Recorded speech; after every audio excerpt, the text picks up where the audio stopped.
Hello everyone, आप सभी का पढ़ले 11th पर स्वागत है। तो आज आप देख सकते हैं जैसा कि आपका एक नया टॉपिक आ गया है जो है पूरा का पूरा साउंड वेव्स। और हाँ बच्चों, आज हम साउंड वेव्स पूरा का पूरा एक ही क्लास में खत्म कर देंगे, ठीक है। एंड यहाँ पर मैंने एक चीज लिख रखी है, देखो s equals to a sin kx plus minus omega t plus minus phi. आपको अगर याद हो, इससे पहले मेरे लेक्चर्स गए हैं तो वहां पर मैं यहाँ s की जगह y लिखता था, आज मैंने s लिखा है। और s किसी चीज का डिस्प्लेसमेंट शो कर रहा है, और जहां तक आप सभी को पता होगा कि साउंड की जो वेव्स होती है उसके पार्टिकल का डिस्प्लेसमेंट ये शो करता है। अब ये कैसे आया, क्यों आया, सारी चीजें हम आज देखने वाले हैं, करेक्ट। इससे पहले जो 3 लेक्चर्स गए हैं बच्चों, उसमें बिल्कुल इंपॉर्टेंट चीजें गई। हमने एनर्जी की बात करी थी, है ना, बेसिक चीजों की फर्स्ट लेक्चर में बात करी थी। एंड देन हम इंटरफेरेंस वगैरह भी सारी बातें हम कर चुके हैं, करेक्ट बच्चों। स्टैंडिंग वेव की भी बात कर चुके हैं। आज जो आएगा हमारा साउंड वेव है, और जो पूरा का पूरा हम स्टैंडिंग वेव, स्ट्रिंग के अंदर जो वेव्स बनती हैं, करेक्ट। इसमें एक कॉन्सेप्ट आएगा ऑर्गन पाइप का, उसको भी हम स्टैंडिंग वेव्स जब स्ट्रिंग में बनती थी उसमें हम कैसे उसको परफॉर्म करते थे, उससे पूरा का पूरा ये रिलेट होगा, है ना। तो वो अगर आपका बिल्कुल डन है अच्छे से तो इसको करने में ज्यादा टाइम नहीं लगेगा, ठीक है। तो हम आज की क्लास स्टार्ट कर सकते हैं, पक्का। चलो, हम आज की क्लास अपनी स्टार्ट करने वाले हैं, और आज हमको जो जो टॉपिक्स पढ़ने हैं उसके हम बारे में आपको पहले बता देते हैं, ठीक। चलो, सबसे पहले तो हम साउंड वेव की बात करेंगे कि साउंड वेव क्या होती है ना, क्या चीज है, क्या है, सारी बात करेंगे। और जहां तक आपको पता है बच्चों, ये लॉन्गिट्यूडनल वेव होती है। कैसी होती है? लॉन्गिट्यूडनल। मैं यहाँ पर लिख रहा हूं जिससे आपको थोड़ा थोड़ा आइडिया लग जाए। फिर हम इक्वेशन ऑफ साउंड वेव की बात करेंगे, और यहां पर भी जो इक्वेशन आएंगी 3 आएंगी बच्चों। एक तो डिस्प्लेसमेंट की आएगी, है ना, एक प्रेशर की आएगी, एक किस चीज की आएगी? डेंसिटी की आएगी। और ऐसा क्यों आ रहा है बच्चों, ये आपको समझ आ जाना चाहिए। अगर आपने पहले के लेक्चर्स देखे हैं, पहला लेक्चर भी देखा है तो समझ आ जाना चाहिए। नहीं आएगा तो जब ये टॉपिक आएगा उस टाइम मैं आपको बताऊंगा, ठीक। फिर उसके बाद हमें स्पीड ऑफ साउंड वेव बात करनी है, सॉलिड में, लिक्विड में, गैसेस में कैसे कैसे करती है। मेनली हमको गैसेस की बात करनी, कोई साउंड वेव की बात हो रही है, करेक्ट। फिर उसके बाद हमारा कॉन्सेप्ट आएगा ऑर्गन पाइप, एंड उसके बाद आएगा हमारा बीट्स। फिर उसके बाद डॉपलर इफेक्ट की बात करेंगे। ऑर्गन पाइप में भी हमारे 2 टाइप के होते हैं, करेक्ट। तो ये सारी चीजों की आज हम बात करने वाले हैं, और बिना किसी देरी से हम अपना पहला टॉपिक स्टार्ट करते हैं, जो कि है हमारा साउंड वेव। तो बच्चों, अगर मैं आपसे पूछूं कि साउंड वेव क्या है तो आप क्या बोलोगे? Sir, sound wave is a longitudinal wave. सबसे पहली लाइन तो मैं यही बोलूंगा। अब किसी को अगर ये भी नहीं पता कि लॉन्गिट्यूडनल वेव क्या होता है तो थोड़ा मैं आपको फिर बता देता हूं।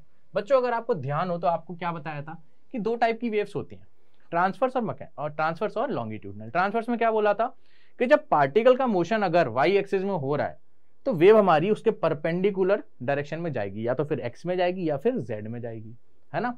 तो वेव का जो मोशन हो रहा है और जो पार्टिकल का मोशन हो रहा है वो परपेंडिकुलर होता था ट्रांसवर्स के। और लॉन्गिट्यूडनल के केस में क्या होता था, अगर मेरा पार्टिकल का ऑसिलेशन मान लो एक्स के डायरेक्शन में हो रहा है, करेक्ट, तो मेरी जो वेव भी मूव करेगी ना, वेव का मोशन, वो भी मेरा एक्स डायरेक्शन में होगा, मतलब पैरेलल मोशन होता है। अगर मेरा पार्टिकल का मोशन वाई डायरेक्शन में हो रहा है तो मेरी वेव का मोशन भी किस डायरेक्शन में होगा बच्चों? वाई डायरेक्शन में होगा, तब होगा लॉन्गिट्यूडनल वेव, करेक्ट। तो इतनी चीज जानने के बाद अब हम आगे बढ़ते हैं पहले, ठीक है। लॉन्गिट्यूडनल वेव को भी हमने फ्रीक्वेंसी के बेसिस पे इसको क्लासिफाई किया। तो हमने 3 टाइप की हमारी वेव्स बन के आई। पहली क्या आई बच्चों? Infrasonic wave. ये कौन सी वेव्स होती हैं? ऐसी लॉन्गिट्यूडनल वेव्स जिनकी फ्रीक्वेंसी लेस देन 20 हर्ट्ज होती है, मतलब f is less than 20 hertz. अब सुनिए, क्या आपको याद है उस लेक्चर में मैंने आपको बताया था, लेक्चर नंबर 2 में, कि intensity is directly proportional to F square, 2 pi square A square F square rho V, ऐसा कुछ करके आया था। एंड वहां पर हमको पता लगा था कि यस, जिस चीज की फ्रीक्वेंसी ज्यादा होगी उसकी इंटेंसिटी ज्यादा, दैट मीन्स एनर्जी ज्यादा। तो यस, इंफ्रासोनिक वेव्स जो होती हैं उनकी फ्रीक्वेंसी कम है, तो इनके पास जो इंटेंसिटी है वो बहुत कम है। एंड जो लॉन्गिट्यूडनल वेव जिनकी फ्रीक्वेंसी हमारी 20 हर्ट्ज से लेके 20 kilo hertz, that means 20,000 hertz, frequency जो मेरी 20 से ज्यादा हो और लेस देन 20,000 से कम हो, उनको हम बोलते हैं ऑडिबल वेव्स। और ऑडिबल वेव्स क्या हो जाएंगी बच्चों? Sound waves. यही तो हमें सुनाई देती है, तो इसको मैं क्या लिख दूं? Sound waves, correct. चलो, फिर आती है हमारी अल्ट्रासोनिक वेव जिसकी फ्रीक्वेंसी ज्यादा हो कितने? 20 के से, ठीक है। ये हमने लॉन्गिट्यूडनल वेव को डिस्क्राइब कर दिया। अब इसके बाद जो टॉपिक आता है वो है बच्चों, जो लाइन हम बोलेंगे, sound waves travels due to pressure and density variation. बिल्कुल सही लाइन है। अब जो मैं आपको बताना चाह रहा था वो सुनिए। अगर मैं आपको स्ट्रिंग की बात करूं तो बच्चों वहां पर जब वेव बनती थी तो क्या होता था, हम बोलते थे कि सर वेव तो बन रही है, किस वजह से, डिस्टरबेंस पार्टिकल का हो रहा है, उसको डिस्प्लेसमेंट दिया है हमने, जो डिस्प्लेस कर रहा है इस चीज का डिस्टरबेंस है, करेक्ट, और वही ट्रेवल करता था in the form of energy. बच्चों जब साउंड वेव की बात करते थे तो यहां पर जो वेरिएशन हो रहा है वो प्रेशर और डेंसिटी का हो रहा है, प्रेशर और डेंसिटी का हो रहा है। देखो कैसे हो रहा है बताओ, जैसे अगर मैंने यहां से कुछ बोला, यहां से कुछ बोला, तो यहाँ के जो पार्टिकल्स हैं या मॉलिक्यूल्स हैं, एयर मॉलिक्यूल्स, वो अभी शांत हैं, और जैसे यहां से मैंने कुछ बोला तो फिर क्या हुआ, जैसे बोलूंगा तो ये मॉलिक्यूल्स पास आ जाएंगे, क्या होगा, कंप्रेशन हो जाएगा, करेक्ट, कंप्रेशन होगा तो प्रेशर बढ़ जाएगा, डेंसिटी भी बढ़ जाएगी, और उसके बाद क्या होगा, उसके बाद क्या होगा, देखो मैं एक बार और बताता हूं। मान लो ये मेरे पार्टिकल्स हैं सारे, जैसे मैंने यहां से कुछ बोला, मैंने बोला फिजिक्स, तो यहाँ के पार्टिकल दबे, जैसी दबे तो यहाँ क्या हुआ, कंप्रेशन, प्रेशर बढ़ गया, डेंसिटी बढ़ गई। फिर ये पार्टिकल खुलेंगे, क्यों, इनके अंदर एक प्रॉपर्टी होती है इलास्टिसिटी की, अपनी पोजीशन पे ये लोग स्टेबल थे और हमने उसको डिस्टर्ब कर दिया, तो ये अपनी पोजीशन में वापस आएंगे, और जैसे ही वापस आएंगे जो आगे वाले को टक्कर दिया, देखा, वाले मॉलिक्यूल्स, ये वाले पार्टिकल्स हमारे कंप्रेस्ड हो गए, और ये क्या हो गए, ये क्या हो गए, खुल गए, मतलब रेयरफेक्शन हो गया। तो यहाँ का प्रेशर अब कम हो गया, यहाँ का ज्यादा हो गया। तो यहाँ पे जो वेरिएशन आ रहा है, यहाँ पर अगर मैं बोलूं वेरिएशन की जगह मैं यहाँ पे एक चीज और लिख सकता हूं बच्चों, जो कि है डिस्टरबेंस। अगर मैं डिस्टरबेंस भी लिखूंगा तो भी चलेगा। तो यहाँ पे प्रेशर और डेंसिटी का डिस्टरबेंस होता है बच्चों, समझ आया। अब वो कैसे होता है वो मैंने आपको फिर बता दिया, कंप्रेशन और रेयरफेक्शन होता है। अब कंप्रेशन के केस में मॉलिक्यूल्स पास पास आ जाएंगे, प्रेशर बढ़ जाएगा, तो जब भी कंप्रेशन होगा तो जो प्रेशर हो जाएगा वो क्या हो जाएगा, मेरा मैक्सिमम, एंड डेंसिटी भी मेरी मैक्सिमम हो जाएगी। किस केस में बच्चों, कंप्रेशन के केस में, बिल्कुल सही। चलो, एंड अगर रेयरफेक्शन हो रहा है, मतलब मॉलिक्यूल जब पास पास तो आ गए, अब दूर दूर भी तो जा रहे हैं, बगल वाले को दूर दूर हो जाएंगे, दूर दूर हो जाएंगे तो उनके बीच का प्रेशर और डेंसिटी कम हो जाएगा। तो यहां पर क्या लिखूंगा, जब रेयरफेक्शन का केस होगा then pressure will be minimum and same as pressure density will be also minimum। बोलो इतनी चीज समझ आई है ना, ये चीज तो हमें समझ आती है। अब सुनो आगे देखो, यहां आपको वही वाली बात बता रहा हूं जो मैं अभी बोल चुका हूं ऑलरेडी। क्या बोला था बच्चों, मैंने बोला था कि मान लीजिए स्पीकर है, कोई साउंड सोर्स है, मतलब स्पीकर की जगह मैंने बोला था फिजिक्स, है ना, यह स्पीकर है। तो क्या हुआ बच्चों, यहाँ के जो मॉलिक्यूल्स थे, जैसे यहाँ पे वाइब्रेशन क्रिएट हुए तो मॉलिक्यूल्स पास पास आ गए, है ना, और जैसे ये पास पास आए तब ये लोग क्या करेंगे, ये लोग क्या करेंगे, मेरी उंगलियों को देखो, आप मेरी उंगलियों को देखो, मानो ये पार्टिकल्स हैं, ये पार्टिकल्स हैं, और इधर से एक साउंड सोर्स आ रहा है, ठीक है। जैसे ही इन पे वाइब्रेशन आया तो इनका क्या हुआ, कंप्रेशन।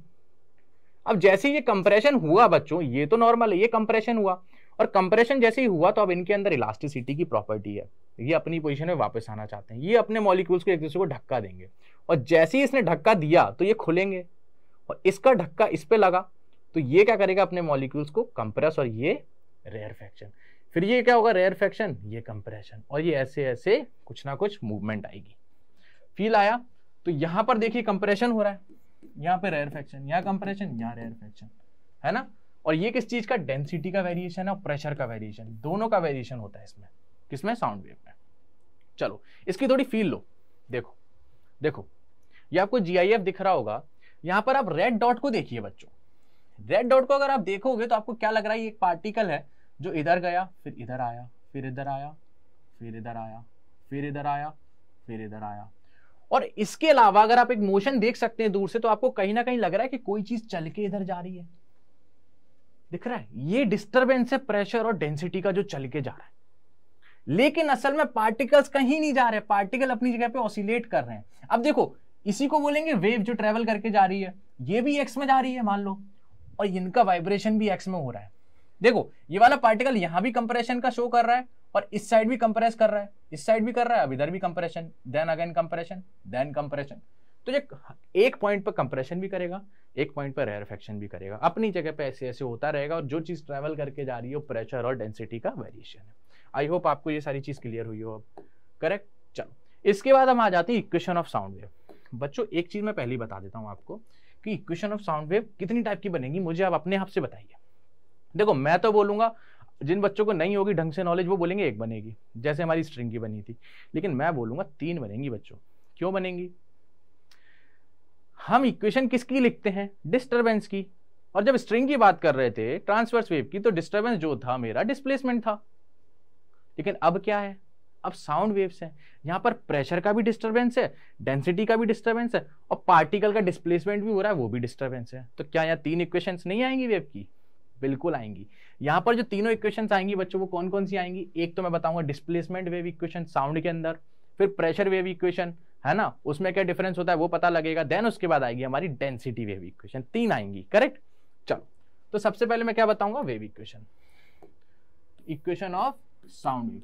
तो आप एक चीज बताइए बच्चों, ये तो कौन सी होगी? साउंड वेव मतलब लॉन्गिट्यूडिनल, इतना तो मैं बोल ही सकता हूँ, लॉन्गिट्यूडिनल। और इसको बार बार नहीं बताएंगे, आपको सबको पता है जो पार्टिकल है मेरा, मान लीजिए पार्टिकल है व्हाइट वाला, तो ये क्या? Particle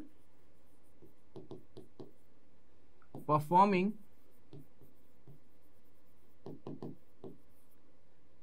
oscillation. अगर मैं यहां पे लिख दूं तो कोई दिक्कत है? Performing oscillation in x direction, ठीक है। अब चाहे पॉजिटिव हो चाहे नेगेटिव ऑसिलेशन कर रहा है, करेक्ट।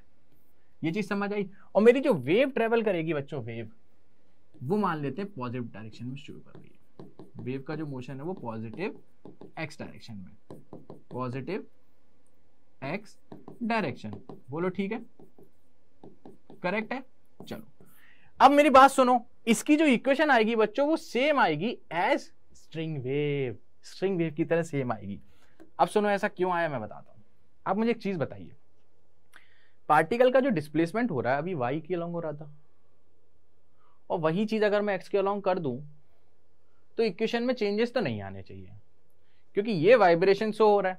हमारी जो वाई एक्सेस होती थी, चलो ट्रांसफर्स की बात करते हैं। ट्रांसफर्स के लिए हमने क्या बात की थी बच्चों, बताओ, आपको अब फीलिंग आ जाएगा। देखो, ट्रांसफर्स के लिए मैंने क्या बात करी थी? अरे ट्रांसफर्स वेव के लिए स्ट्रिंग वेव मान लो, तो उसमें क्या बोलते थे? पार्टिकल मान लो ऐसे, अगर डिस्टर्बेंस है उसके अंदर तो वेव मेरी ऐसे मूव करती थी, यही बात थी। उस टाइम इक्वेशन क्या आती थी? y equals to a sine kx minus omega T, मतलब पॉजिटिव में मूव कर रहा है। यहां पर मैं क्या लिखूंगा? ये इससे क्या शो हो रहा है? पॉजिटिव एक्स में मूव कर रहा है, पॉजिटिव एक्स डायरेक्शन में मूवमेंट है इधर की तरफ, किसका? वेव का। और ये क्या करता था शो बच्चों? Displacement of particle in Y direction. बोलो, ये चीज समझ आई? वाई डायरेक्शन में डिस्प्लेसमेंट शो करता था। लेकिन अब हमें जो डिस्प्लेसमेंट है बच्चों वो तो एक्स के अलोंग ही है, तो हमें जो डिस्प्लेसमेंट यहाँ पे लाना पड़ेगा इक्वेशन में हमारी लॉन्गिट्यूडिनल के लिए, जो डिस्प्लेसमेंट की हम साउंड की बात करने वाले हैं, वहां हमें क्या लाना पड़ेगा? एक्स के अलोंग डिस्प्लेसमेंट। तो उसके लिए अब हम क्या करेंगे वो आप सुनिए। उसका जब मैं ग्राफ बनाऊंगा वो भी सेम एज इट इज बनेगा। देखो, इसका क्या आता था बच्चों? इसका कुछ ऐसी बन के आता था, ये y मान लेते थे, ये x, और इस वेव की इक्वेशन पॉजिटिव में मूव कर रही, तो ऐसा कुछ मान लो। बोलो करेक्ट है? ऐसे ही कुछ आता था, ठीक है। अब मैं बताता हूं आपको डिस्प्लेसमेंट वेव इक्वेशन इसकी। इसके लिए जो ग्राफ आएगा वो क्या आएगा, ये देखो। वेव का डायरेक्शन तो x में ही रहेगा बच्चों, ये पार्टिकल का वाइब्रेशन है इस डायरेक्शन में, ऐसे मान लो p पार्टिकल है और वेव मेरी इधर मूव कर रही है, करेक्ट। तो वेव क्या होगी? मूव इधर करेगी x, और पार्टिकल का जो डिस्प्लेसमेंट है बच्चों हम उसको s मानते हैं। अब हम y नहीं मानेंगे, क्यों? हमारा y के डायरेक्शन में शो नहीं हो रहा है और x ऑलरेडी एक एक्सिस पर है, तो हम जो पार्टिकल का डिस्प्लेसमेंट है s से ऐसे ऑसिलेशन, उसको मैं क्या मानूंगा बच्चों? s, ठीक है। मैंने अज्यूम कर लिया s है, करेक्ट। इसका जो ग्राफ बनता है बच्चों वो कैसा बनता है, ये देखो। आप भी थोड़ा चौंक जाओगे, सर ऐसा कैसे बना दिया आपने? ये तो सेम बना दिया आपने जैसा पहले था। किसके लिए? स्ट्रिंग के लिए था सर। अब आप समझिए, चीज को समझिए कि मैंने ऐसा क्यों बनाया, करेक्ट। चलो, यहां पर थोड़ा कन्वेंशन अलग हो जाता है बच्चों, लेकिन चीजें वही हैं, चीजें वही हैं। देखो मैं बताता हूं, यहां पर भी जो इक्वेशन बन के आएगी वो क्या आएगी? देखो, s equals to a sine kx minus omega T. कुछ डिफरेंस नहीं है, बस मैंने यहां क्या कर दिया बच्चे, आप बताओगे? y की जगह s लिख दिया है साउंड वेव में। यहां पर देखो मैं क्या शो कर रहा हूं, यहां देखो, यहीं से समझ आ जाएगा। ये जो चीज है बच्चों ये क्या शो करती है? Direction of wave. तो क्या बोलूंगा? Positive x direction. बोलो, इतनी चीज तो समझ आई होगी। चलो, ये s क्या शो कर रहा है? अब सुनो, displacement of particle in x direction, इसका डिस्प्लेसमेंट भी एक्स डायरेक्शन में शो हो रहा है। ये चीज समझ आई? एक्स डायरेक्शन में डिस्प्लेसमेंट शो हो रहा है इसका भी। इस चीज को इससे मैच मत कर देना, इसको मैं और नीचे लिख देता हूं, इसको मैं और नीचे लिख देता हूं आपके लिए, इन एक्स डायरेक्शन। बोलो इतना समझ आया? हाँ, तो इसका मतलब सर आप इसको तो शो कर रहे हो एक्स डायरेक्शन में वेव, और डिस्प्लेसमेंट जो है वो भी एक्स डायरेक्शन में शो कर रहे हो, लेकिन आप बना तो इधर रहे हो। अब सुनो मैं कैसे शो कर रहा हूं वो देखिए आप, मैं बताता हूं आपको। आप क्या करोगे, इसका कन्वेंशन चेंज करोगे। कैसे करेंगे देखो, अगर मेरा डिस्प्लेसमेंट पॉजिटिव में शो हो रहा है, तो इसका मतलब है मेरा पार्टिकल पॉजिटिव एक्स की तरफ जाना चाहता है। देखो ये क्या है, पार्टिकल पॉजिटिव में जाना चाहता है, और ये क्या है, पार्टिकल नेगेटिव में जाना चाहता है। मैंने माना है अगर कोई इक्वेशन आई मेरे पास, और उस टाइम मान लीजिए पार्टिकल का डिस्प्लेसमेंट यहां कहीं है, मान लीजिए यहां कहीं है, तो पार्टिकल कहां है, पॉजिटिव का डिस्प्लेसमेंट बता रहा है, पार्टिकल का displacement of particle S positive का है। पॉजिटिव का मतलब ये पार्टिकल मेरा पॉजिटिव में जाना चाहता है, ठीक है। तो अगर ये चीज बन के आ रही है, ये मान लो ये है इसका एम्पलीट्यूड, तो यहां पे अगर कोई भी ये वाला लूप होगा, अगर अप की तरफ ग्राफ है, ऊपर की तरफ, तो इसका मतलब आप मान लेंगे कि मेरा पार्टिकल फॉरवर्ड मूव कर रहा है, ठीक है। और अगर मान लीजिए पार्टिकल मेरा यहां है, तो ये नेगेटिव साइड है, तो मतलब डाउनवर्ड है। तो अगर डाउन वाला पार्टिकल है तो वहां पर क्या बोलोगे, ये बैकवर्ड मूव कर रहा है, क्योंकि डिस्प्लेसमेंट अब नेगेटिव का हो गया, और नेगेटिव का डिस्प्लेसमेंट मतलब पार्टिकल मेरा अपोजिट डायरेक्शन में आ रहा है। अपोजिट कर दिया इसका, क्योंकि ट्रांसवर्स वेव में क्या करते थे बच्चों, यही तो बोलते थे, अगर पार्टिकल मेरा ऊपर की तरफ है डिस्प्लेसमेंट, तो मतलब ऊपर जा रहा है। यहां मैंने उस पॉजिटिव वाई की जगह पॉजिटिव एक्स मान लिया है, और पार्टिकल का डिस्प्लेसमेंट अगर इस पॉइंट पर पूछ रहा है तो नेगेटिव है। अगर मेरी ट्रांसफर्स होती तो नेगेटिव नीचे, मैंने यहाँ एक्स का नेगेटिव मान लिया, बात तो वही है। बोलो समझ आया? पक्का बच्चों? चलो, तो यहां से आपको ये क्लियर हुआ होगा कि ये वेव की इक्वेशन मैंने कैसे लिखी है, ठीक है। तो वेव की इक्वेशन तो पता लग गई, किस चीज की है जी, डिस्प्लेसमेंट वेव इक्वेशन, ठीक है। चलो अब सुनना मेरी बात बच्चों, अब आएगी pressure wave equation. Pressure wave equation, और इसको समझने में बड़ा मजा आने वाला है ना, फील आएगा, फील। इसको समझ लो, डेंसिटी अपने आप हो जाएगी, मैं डेंसिटी में कुछ नहीं करवाऊंगा, इसको समझ लो अपने आप, ठीक है। क्यों नहीं करवाऊंगा भाई, एक चीज बताओ, जब कंप्रेशन हो रहा है तो प्रेशर भी ज्यादा हो रहा है, उस पॉइंट पर प्रेशर मैक्सिमम तक जाता है, डेंसिटी भी तो जाती है मैक्सिमम तक, दोनों सेम चीज कर रहे हैं सॉरी बच्चों, अगर दोनों सेम चीज कर रहे हैं तो किसी एक की बात कर लो, दूसरा भी तो सेम चीज फॉलो करेगा। भाई मैं भी किसी फेज डिफरेंट पाई से एक्स डायरेक्शन में मूव कर रहा हूँ, दूसरी भी भाई वो भी कह रही है मैं भी सेम डायरेक्शन में एक्स डायरेक्शन में पाई के फेज डिफरेंस से मूव कर रहा हूँ, तो भाई एक की बात कर लो और उसी को दूसरे पे अप्लाई कर दो, सेम चीज हो गई। चलो अब सुनना, प्रेशर का वेरिएशन होता क्या है। हम जब भी प्रेशर वेव इक्वेशन की बात करेंगे तो बच्चों डिस्टर्बेंस की बात हो रही है। प्रेशर वेव इक्वेशन मतलब प्रेशर का डिस्टर्बेंस है जो ट्रेवल कर रहा है, इसलिए प्रेशर की भी इक्वेशन आएगी। तो यहां पर जब भी डिस्टर्बेंस की बात करेंगे तो प्रेशर वेव की इक्वेशन नहीं आएगी, प्रेशर वेव की इक्वेशन नहीं आएगी, किसकी आएगी, change in pressure. Change in pressure, ऐसा मैंने क्यों बोला देखिए, चेंज इन प्रेशर की इक्वेशन 200% आएगी। अब मेरी बात सुनिए, मान लीजिए इस पूरे रूम में गैसेस हैं, गैस के मॉलिक्यूल है, मैं यहां से कुछ बोलूंगा तो वहां पे डिस्टर्बेंस क्रिएट होगा, करेक्ट। मान लीजिए अभी नॉर्मल सीन है, कुछ भी नहीं है, तो इस रूम का अगर किसी जगह पे एक प्रेशर की बात करूं तो नॉर्मल प्रेशर क्या होगा, 1 atm, ठीक है, 1 atm, that is equal to 10 की पावर 5 पास्कल। दैट मीन्स अगर मैं इसको नॉर्मल मान लूं बच्चों, नॉर्मल, मैंने क्या बोला, यहां पर मान लो मेरा एक सोर्स है ऐसा, ये मेरा एक सोर्स है, करेक्ट, ऐसे करके ये मेरा एक सोर्स है और यहां से कुछ ना कुछ साउंड वेव्स आ रही हैं, ठीक है। अभी कुछ नहीं आ रहा, अभी ये सोर्स मेरा बंद है, तो हर जगह का हर पॉइंट का प्रेशर सेम होगा, 10 की पावर 5 पास्कल, 10 की पावर 5 पास्कल, 10 की पावर 5, 10 की पावर 5, 10 की पावर 10 की पावर 5 पूरे एंड तक। लेकिन जैसे ही मैंने कुछ बोला बच्चों, कुछ बोला तो मैंने क्या किया, कुछ बोला तो मेरे मॉलिक्यूल्स का कंप्रेशन हुआ, कंप्रेशन हुआ तो मतलब प्रेशर बढ़ा।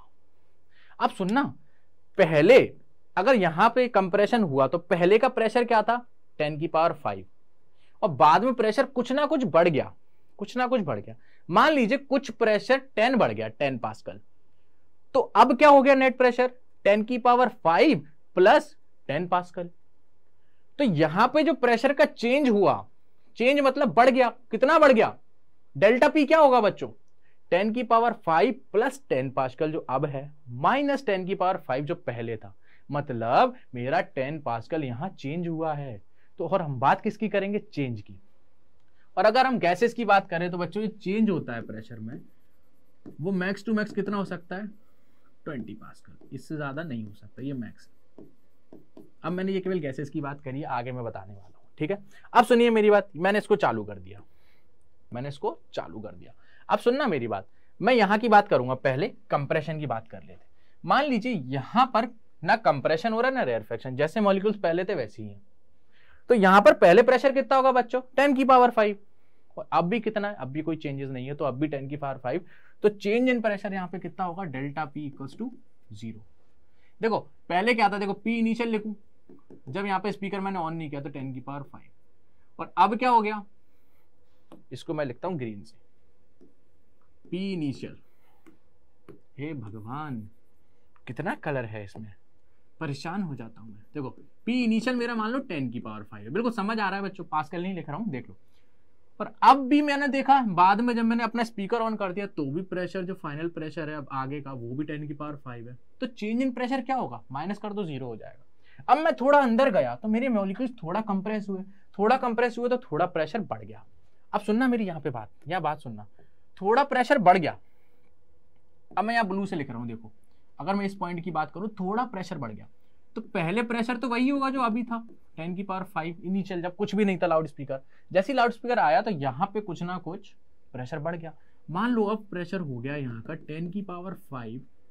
10⁵ प्लस समथिंग 10 पास्कल। तो अब प्रेशर में चेंज कितना हुआ बच्चों, कोई बता पाएगा, +10। फील आ रहा है +10 क्यों लिखा मैंने, फील आ गया, अरे आया कि नहीं फील बोलोगे, बिल्कुल ठीक है, मैं मान लेता हूं आपको फील आ गया, प्लस का 10, समझे। तो मैं इस प्रेशर चेंज की बात कर रहा हूं। और जैसे ही मैक्सिमम कंप्रेशन हो रहा है तो उस टाइम पे प्रेशर क्या होगा बच्चों, मैक्सिमम होगा। और वो कितना मैंने आपको बता रखा है, जो मैक्सिमम प्रेशर होगा वो +20 का होगा। ऐसे ही फिर चेंज हो जाएगा, यहां तक आते आते कितना हो जाएगा 10⁻+10, और यहां आते आते 0 हो जाएगा। बोलो समझ आया। देखो इसको मैं टेढ़ा करके लिख देता हूं, आपको फील आएगा, फील आएगा थोड़ा अच्छे से, और फील आ गया तो अपना काम बन जाएगा, ठीक है। चलो इसको हम मिटा देंगे, और ऐसे मैं फिर बना रहा हूं। देखो यहाँ का प्रेशर कुछ होगा 0, डेल्टा पी समथिंग 0, यहाँ पे थोड़ा बड़ा होगा तो डेल्टा पी मेरा 10 मान लेते प्लस का, फिर यहाँ पर मैक्सिमम हुआ होगा तो डेल्टा पी इक्वल्स टू +20, और यहाँ पर फिर थोड़ा कम हुआ होगा delta P is equals to +10, और यहाँ पर आके डेल्टा पी मेरा 0 हो गया होगा, करेक्ट। तो यहाँ पे क्या हुआ, प्रेशर मैक्सिमम हुआ, एक पॉइंट आके प्रेशर बढ़ गया, चेंज इन प्रेशर बढ़ गया। और अगर मैं कंप्रेशन की रेयरफेक्शन की बात करूं तो एक पॉइंट होगा जहाँ पे प्रेशर मेरा चेंज इन प्रेशर 0 होगा, फिर क्या होगा, प्रेशर कम हो रहा है बच्चों। अब सुनना, पहले प्रेशर था 10⁵, अब कितना बचा 10⁵ और समथिंग -10, कुछ कम हो गया है। तो नेट कितना है, चेंज इन प्रेशर -10। तो यहां पर क्या लिख दूं बच्चों मैं, कुछ ना कुछ प्रेशर कम हुआ है, वो चेंज इन प्रेशर क्या है -10। और जहां पर मैक्सिमम रेयरफेक्शन है, जहां पर मैक्सिमम प्रेशर कम हो रहा है, वो कितना हो जाएगा, मान लो चेंज -20, देन फिर से थोड़ा सा बढ़ जाएगा और -10 बचेगा, और एट द एंड प्रेशर 0 हो जाएगा। बोलो ये चीज समझ आई, इसकी फीलिंग आ गई बच्चों के नहीं, ये बताओ। आई थिंक बहुत अच्छे से क्लियरली फीलिंग आ गई होगी इस चीज की, है ना, पक्का। चलो अब मेरी एक बात सुनना बच्चों, एक बात सुनना, मैं यहाँ पे आपको क्लियर कर दूं, अदरवाइज आगे आके आपको कंफ्यूजन ना हो, इसलिए क्लियर करते हैं। देखो मुझे एक चीज बताना बच्चों, एक चीज, अगर मैं यहाँ पे एक चीज बोलूं कि मैं जब SHM पढ़ रहा था तो मैं क्या बोलता था, एक मीन पोजीशन होती थी x = 0, एक एक्सट्रीम होती थी x = -a, और एक होती थी एक्सट्रीम +a। अगर मैं 0 से +a की तरफ जाऊं तो हाँ ये बात मैं बोलता हूँ कि पॉजिटिव आएगा डिस्प्लेसमेंट, और 0 से नेगेटिव में जाऊं तो नेगेटिव आएगा। लेकिन अगर मैं मैक्सिमम डिस्प्लेसमेंट की बात करूं फ्रॉम मीन पोजीशन, वो क्या होगा, प्लस है या माइनस है या दोनों, दोनों ही होगा ना, करेक्ट। तो मैं वही चीज की बात करना चाह रहा था बच्चों। कंप्रेशन के केस में अगर आपसे पूछे कि चेंज इन प्रेशर क्या है, मैक्सिमम या मिनिमम, बच्चों चेंज की अगर मैं बात करूं तो यहां पे जो पहले प्रेशर था उससे कुछ ना कुछ तो चेंज हुआ, और मैक्सिमम चेंज हुआ है +20 का। और अगर मैं रेयर फ्रैक्शन की बात करूं तो यहां पर भी प्रेशर चेंज हुआ है, लेकिन कम हो गया है, लेकिन कितना, मैक्सिमम कम हुआ है, -20। फील आ रहा है, फील आ रहा है। हाँ, वैल्यू की बात तो मैं कर ही नहीं रहा, क्योंकि हम चेंज इन प्रेशर की बात करेंगे। तो यस, रेयर फ्रैक्शन में भी जो चेंज इन प्रेशर होता है वो भी मैक्सिमम होता है, लेकिन वो नेगेटिव में मैक्सिमम होता है कम। समझ रहे हो, एक बच्चा ऊपर से टॉप करेगा, एक नीचे से टॉप करेगा, लेकिन टॉप तो वो भी कर रहा है ना। अगर आप देखो उसको नेगेटिव डायरेक्शन से, पेज को पलट के देखोगे तो वो भी टॉप ही कर रहा है ना। लेकिन मैंने पूछा ही नहीं है नेगेटिव या पॉजिटिव, मैं तो यही पूछ रहा हूँ ना भाई, ये बताओ मेरे को कब सबसे ज्यादा टॉप पे कौन है। आप डिपेंड करेगा ना, इधर वाले बच्चे को देख रहे हो ऊपर वाले या इधर वाले को, करेक्ट। तो वही चीजें बताने वाला था। अब सुनो, तो इसकी इक्वेशन कैसी लिखी जाएगी वो देखते हैं। अब हम बात करेंगे प्रेशर वेव इक्वेशन बनाएंगे। अब प्रेशर वेव इक्वेशन बनाने के लिए मैं क्या करूंगा, सुनना ध्यान से। यहां पर एक चीज और बोली जाती है, क्या बोली जाती है, कि जहां पर डिस्प्लेसमेंट का नोड होता है बच्चों, वहीं पर प्रेशर का एंटी नोड होता है। ये लाइन क्या है ये आपको आगे फील आने वाला है। देखो, अब इसकी इक्वेशन लिखने के लिए मैं क्या करूंगा, सबसे पहले डिस्प्लेसमेंट वेव इक्वेशन देख लेता हूं कि वो क्या होती थी, तभी मैं आगे बढ़ पाऊंगा। वो S एंड यहां पर कुछ ना कुछ ऐसे बना देता था मैं, X, करेक्ट। और इसको मैं क्या करता था, कुछ ऐसे ऐसे ऐसे। बोलो सही है, बिल्कुल सही है सर, आपने बनाया तो सही होगा। ऐसा नहीं है बच्चों, ऐसे ही बनेगी, ठीक है। चलो मुझे एक बात बताओ, इसकी इक्वेशन क्या आई थी, सबको पता है, बिल्कुल, S = A sin kx - ω-t। अब मैं इस इक्वेशन को एट t = 0 इसकी बात करने वाला हूं, t = 0। टाइम जैसे स्टार्ट हुआ मैंने क्या किया, स्क्रीनशॉट ले लिया इसका। तो इक्वेशन क्या बन जाएगी, S = 0 रखो, t की जगह 0 kx, A sin kx। तो क्या जो मैंने ग्राफ बना रखा है अभी t = 0, वो साइन का ही है, बिल्कुल साइन का है बच्चों, साइन, ठीक है। अब मैं क्या करता हूँ, यहाँ पर पॉइंट्स मान लेता हूँ बच्चों। यहाँ पर मैं एक पॉइंट मान लेता हूँ, ये रहा, इसको मैं A बोल देता हूँ, इसको B बोल देता हूँ, इसको C बोल देता हूँ एंड इसको D बोल देता हूँ। इतने में मेरा काम हो जाएगा, कोई दिक्कत नहीं है। अब मुझे क्या करना है, प्रेशर की इक्वेशन लिखनी है। अब इसमें प्रेशर कैसे वेरी कर रहा है उसकी बात करनी है। देखो, उसके लिए मैं क्या करूंगा, इस लाइन को थोड़ा एक्सटेंड कर देते हैं, और यहां से मैं एक लाइन और खींच देता हूं ऐसे, और यहां पर मैं सेम ग्राफ बनाऊंगा, लेकिन अब ये ग्राफ बनेगा प्रेशर के लिए। यहां पर बनेगा डेल्टा पी का बच्चों, चेंज इन प्रेशर का ग्राफ, और वेव हमारी एक्स में जा रही है। अब सुनो वो कैसे बनेगा, सुनो। आप मुझे एक चीज बताओ, आप मुझे बताओ, ये पार्टिकल अगर मैं इसको थोड़ा और एक्सटेंड कर दूं, ऐसे पीछे की तरफ कर दूं, sin x का ग्राफ है, कोई दिक्कत है नहीं है। अब मैंने क्या बताया था आपको डिस्प्लेसमेंट के लिए बच्चों, याद है थोड़ा बहुत भी? हाँ सर, कि अगर ऊपर का बन रहा है मतलब डिस्प्लेसमेंट पॉजिटिव है, मतलब वो पॉजिटिव एक्स में जाना चाहता है, और डिस्प्लेसमेंट अगर नेगेटिव है सर तो नेगेटिव में आना चाहता है। अगर मैं ए पॉइंट की बात करूं अब आप लोगों से बच्चों, मैं अगर ए पॉइंट की बात करूं, किसकी, ए की, ये रहा मेरा ए, इसको मैंने बॉक्स में पैक कर दिया, ठीक है। ए वाले पॉइंट की बात करूं यहां के पार्टिकल की, तो इससे आगे वाला जो पार्टिकल है वो क्या करना चाहता है, पॉजिटिव का डिस्प्लेसमेंट, मतलब आगे जाना चाहता है, करेक्ट। और ए से जो पीछे वाला पार्टिकल है यहां कहीं होगा, और अगर मैं इसको थोड़ा और एक्सटेंड कर दूं ऐसे, तो वो नेगेटिव में जाना चाहता है, मतलब वो नेगेटिव डायरेक्शन में जाना चाहता है। ये इधर जाना चाहता है, ये इधर, क्या हो रहा है बीच में, रेयरफेक्शन। कंप्रेस तो नहीं दिख रहा, रेयरफेक्शन। पार्टिकल देखो क्या फील होगा, रेयरफेक्शन फील होगा, करेक्ट। और रेयरफेक्शन के केस में क्या बोला था बच्चों, प्रेशर क्या होगा, प्रेशर क्या होगा, नेगेटिव का होगा। मैक्सिमम रेयरफेक्शन पे मुझे बताओ, क्या प्रेशर मैक्सिमम होगा या मिनिमम होगा, चेंज इन प्रेशर मैक्सिमम होगा लेकिन नेगेटिव का होगा।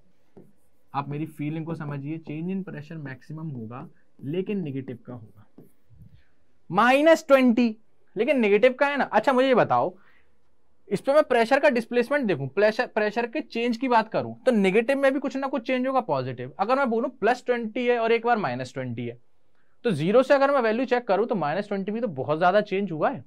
तो मैंने लिखा है change in pressure delta P max है लेकिन नेगेटिव का है। आप सुनो, इसको मैं यहां बनाऊंगा, देखो ए पॉइंट को मैं क्या बोलूंगा, चेंज इन प्रेशर, ये मेरा मान लो डेल्टा पी मैक्स है, मान लो इसको डेल्टा पी नॉट, और ये मेरा माइनस का डेल्टा पी नॉट, नेगेटिव का change in pressure maximum, negative है लेकिन मैक्सिमम है, तो पार्टिकल कहां होगा, कहीं ना कहीं बच्चों यहां आ गया होगा। ठीक है, सेम अगर मैं बी की बात करूं बच्चों तो आप कर सकते हो। बी के लिए आप क्या बोलोगे बच्चों, बी के लिए बोलोगे सर जैसे आपने चेक किया वैसे मैं कर लेता हूं। कैसे किया, बी के आगे वाले पार्टिकल से पूछो कहां जाना चाहता है, डिस्प्लेसमेंट पॉजिटिव का दिखा रहा है वो, मतलब इधर जाना चाहता है। उससे पीछे वाले से बात करो, एस क्या है पॉजिटिव, वो भी क्या बोल रहा है, मैं भी आगे जाना चाहता हूँ। यहाँ कुछ हो रहा है ना, कंप्रेशन हो रहा है, रेयरफिक्शन, आगे वाले भी आगे बढ़ रहा है, ये भी आगे बढ़ रहा है, कुछ नहीं हो रहा है। तो यहाँ पे चेंज इन प्रेशर मिनिमम होगा, और मिनिमम मतलब 0 होगा। तो यहाँ पे चेंज इन प्रेशर 0 होगा, 0 होगा तो ये पार्टिकल कहाँ आएगा, कहीं ना कहीं यहाँ आ जाएगा, ये रहा। ठीक, ऐसी अगर मैं सी की बात करूं, बस सी तक बात करेंगे देन आपको समझ आ जाएगा। सी के लिए क्या बोलूंगा बच्चों, ये रहा मेरा सी। सी के बात करो, देखो सुनो, सी से बात करो, सी से बोलो सी भैया अपने आगे वाले पार्टिकल से पूछना कहां जाना चाहता है। आगे वाला बोलता है मेरा डिस्प्लेसमेंट नेगेटिव का है, वो हमारा क्या बोल रहा है, इसके आगे वाला पार्टिकल मतलब इस साइड वाला, आगे वाला क्या बोल रहा है, मैं पीछे जा रहा हूं नेगेटिव का। और इससे पीछे वाले से बात करो, वो क्या बोल रहा है, मैं आगे जा रहा हूं। क्या दिख रहा है मुझे, तो कंप्रेशन दिख रहा है, और मैक्सिमम कंप्रेशन कितना हो रहा है उस पॉइंट पर, कितना होगा, प्रेशर डेल्टा पी होगा मैक्स, और वो भी पॉजिटिव का। ठीक है, तो यहां से जो मेरा पार्टिकल दिखाएगा वो क्या बोलेगा सी वाले पार्टिकल से कि भैया हम तो मैक्सिमम डिस्प्लेसमेंट मैक्सिमम प्रेशर देंगे चेंज, और वो कौन सा, पॉजिटिव का। तो यहां से लाके कहीं यहां आ जाएगा। ऐसे डी की बात करेंगे फिर ये ओरिजिन पे आ जाएगा डी, है ना, फिर इसकी बात करेंगे फिर ये नेगेटिव का आ जाएगा, है ना, फिर ये आ जाएगा इधर, फिर ये ऐसा आ जाएगा। तो इसका जब ग्राफ बनाया गया वो कुछ इस टाइप का बनेगा बच्चों, ऐसा। कुछ फील आ रहा है किस टाइप का ग्राफ बना हुआ है ये, कुछ भी समझ आ रहा है तो बताओ किस टाइप का ग्राफ बना हुआ है ये तो साइन का है बच्चों, ये कॉस का है लेकिन ये माइनस कॉस का है। क्यों, अगर प्लस कॉस का होता कॉस थीटा का ग्राफ तो पॉजिटिव पी नॉट से स्टार्ट होता ऐसे करके, लेकिन ये अपोजिट में हुआ है तो माइनस कॉस थीटा का है। तो अब मैं क्या लिखूंगा, अब मैं क्या लिखूंगा, इक्वेशन। हमें एस की इक्वेशन तो पता थी सर, ए साइन के एक्स माइनस ओमेगा टी। तो कहीं ना कहीं हमारी चेंज इन प्रेशर की जो इक्वेशन आ रही है वो आ रही है minus delta P not cos के एक्स माइनस ओमेगा टी। यही किया है, पी नॉट तो मेरा यही हो गया, जैसे ए लिखा है वैसे ही चेंज इन प्रेशर मैक्सिमम कब होगा, बस ए क्या होता था, maximum amplitude, correct. Minus cos के एक्स माइनस ओमेगा टी, ये समझ आया, क्योंकि ये इक्वेशन माइनस कॉस की है तो माइनस कॉस, करेक्ट। अब मुझे इनके बीच में फेज डिफरेंस कोई पूछ रहा है, ये किसकी, डिस्प्लेसमेंट वेव इक्वेशन है, ये प्रेशर वेव इक्वेशन, इनके बीच का कोई मेरे से फेज डिफरेंस पूछ रहा है तो मैं बता पाऊंगा, नहीं बता पाऊंगा, क्योंकि दोनों एक साइन है एक कॉस है, या तो दोनों कॉस हो जाए या तो दोनों टेन हो जाए या दोनों साइन हो जाए तो बता पाऊंगा। अब आपको एक चीज पता होगी, मैं लिख देता हूँ मैथ्स की, वी कैन राइट, ऐसे लिखते हैं अपन एग्जाम्स में, हाँ क्या लिख सकते हैं, cos theta is equals to sine theta plus pi by 2 होता है, and cos minus cos theta जो होता है वो होता है sine theta minus pi by 2। तो यहां से मैं इसको चेंज कर सकता हूं। अब चेंजेस में क्या लिखूंगा, delta P is equals to delta P naught, अब सुनना, minus cos theta K X minus omega T theta, minus cos theta sine of theta, theta क्या है, के एक्स माइनस ओमेगा टी, और ये माइनस पाई बाई 2। अब इन दोनों equation को मैं कंपेयर कर सकता हूं, किस किस को बच्चों, एक तो इसको और एक इसको, क्योंकि दोनों साइन में है तो इनके बीच में फेज डिफरेंस दिख रहा है, मेरे को तो दिख रहा है। तो यहां पे क्या लिख दूंगा मैं, एक लाइन, फेज डिफरेंस बिटवीन, मैं ऐसे बिटवीन लिखता हूं स्लैश लगा के भी, बिटवीन डिस्प्लेसमेंट साउंड वेव लिखूंगा, displacement sound wave and pressure sound wave, pressure sound wave is π/2। क्या ये चीज समझ आई मैंने क्या लिखी? बिल्कुल समझ आ गया, पक्का। चलो एक चीज और देखो, यहां पे जो डेल्टा पी नोट क्या है ये देखो, डेल्टा पी नोट। अब सुनो बच्चों, डेल्टा पी नोट क्या था? Maximum pressure. लेकिन वो कब होता है? जब गैसेस के केस में होता है, वो तो मैंने आपको बता दिया 20 पास्कल होता है, लेकिन एग्जैक्ट में कितना होता है वो तो नहीं पता मेरे को। अब वो मान लो अगर वो साउंड वेव है, हमारा स्पीकर है, कैसी ना कैसे करके वाटर में आ गया, मान लो मरकरी में डाल दिया, तो हर जगह का प्रेशर उस पर डिपेंड करेगा कि मैक्सिमम प्रेशर कितना जा सकता है। इसको निकालने का तरीका होता है बच्चों, डेल्टा पी नॉट को बीटा के A, where beta is equals to bulk modulus. Correct, bulk modulus किसका आ जाएगा? प्रेशर की बात हो रही है तो स्ट्रेस अपॉन स्ट्रेन, इलास्टिसिटी का कोफिशिएंट ही तो है ये बल्क मॉड्यूलस, ठीक है। स्ट्रेस अपॉन स्ट्रेन, स्ट्रेस क्या होता है? Force upon area, that is pressure, और स्ट्रेन के लिए minus delta V upon V. समझ आ गया? चलो ये क्या होता है? वही सेम बच्चों, wave number 2 pi upon lambda. क्या होता है? 2 पाई अपॉन लैम्डा। एंड ए क्या होता है? सुनो, ए होता है displacement of displacement wave, displacement of अच्छा नहीं, इसको तो मैक्सिमम लिखेंगे ना, maximum displacement.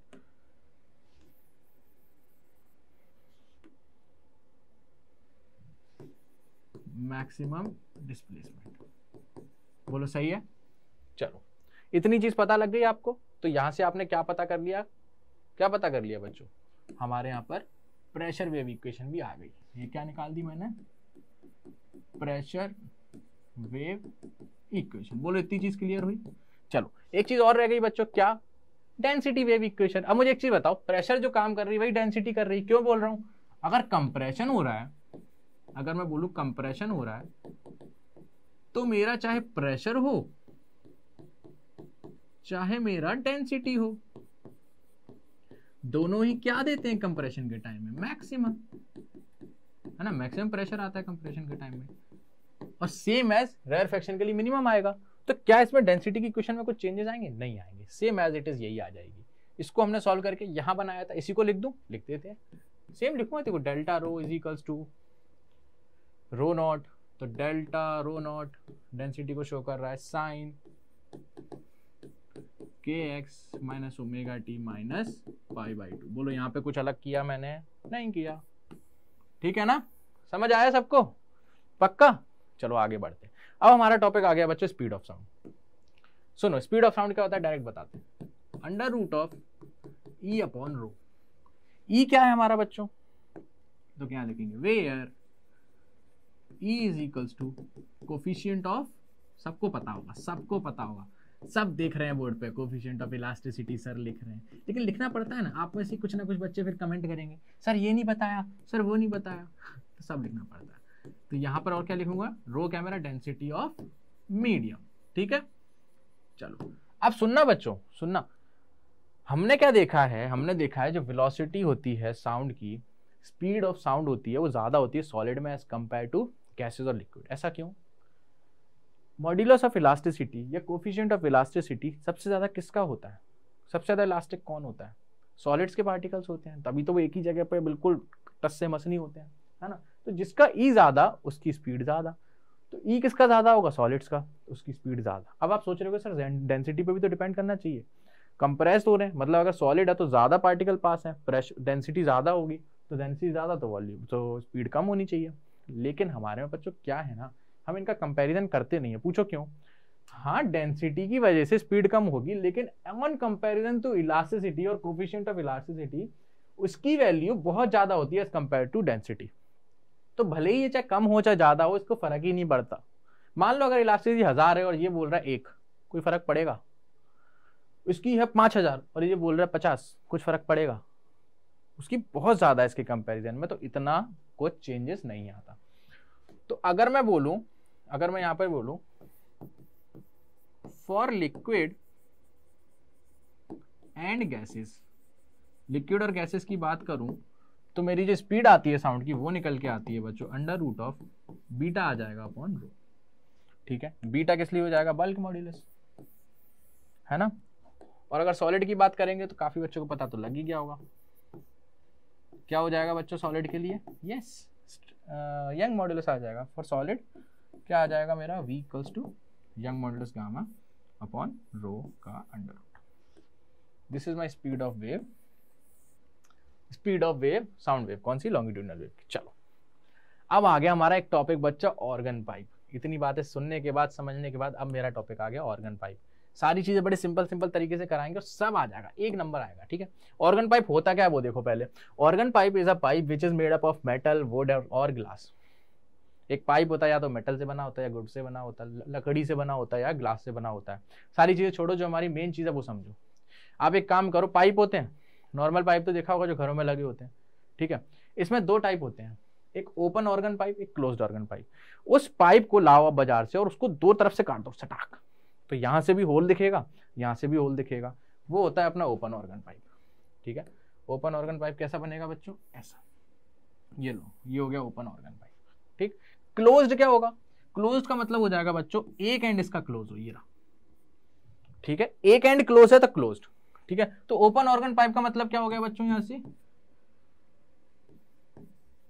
Open from both and. ठीक है, और इसका मतलब क्या हो गया, क्लोज्ड का मतलब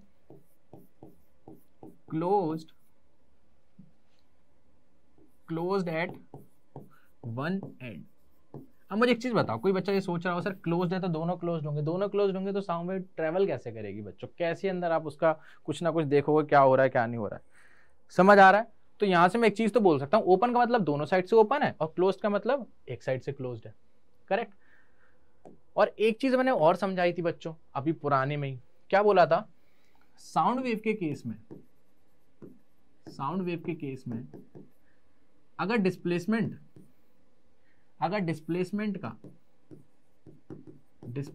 का नोड बन रहा होगा ना, तो किसका, प्रेशर का एंटी नोड बन रहा होगा, प्रेशर का एंटी नोड। नोड और एंटी नोड मैंने लास्ट क्लास में पढ़ाया था, वो सबको क्लियर होगा। नोड कब बनता था बच्चों, जब डिस्प्लेसमेंट मिनिमम हो, मतलब जीरो या मिनिमम हो सकता है कुछ ना कुछ, और एंटी नोड कब बनता था, जब मैक्सिमम डिस्प्लेसमेंट हो। अब सुनो मेरी बात, पीछे आओ, जो ग्राफ बनाया था देखो, ये डिस्प्लेसमेंट की इक्वेशन है, यहां पर क्या बन रहा है बच्चों, नोड।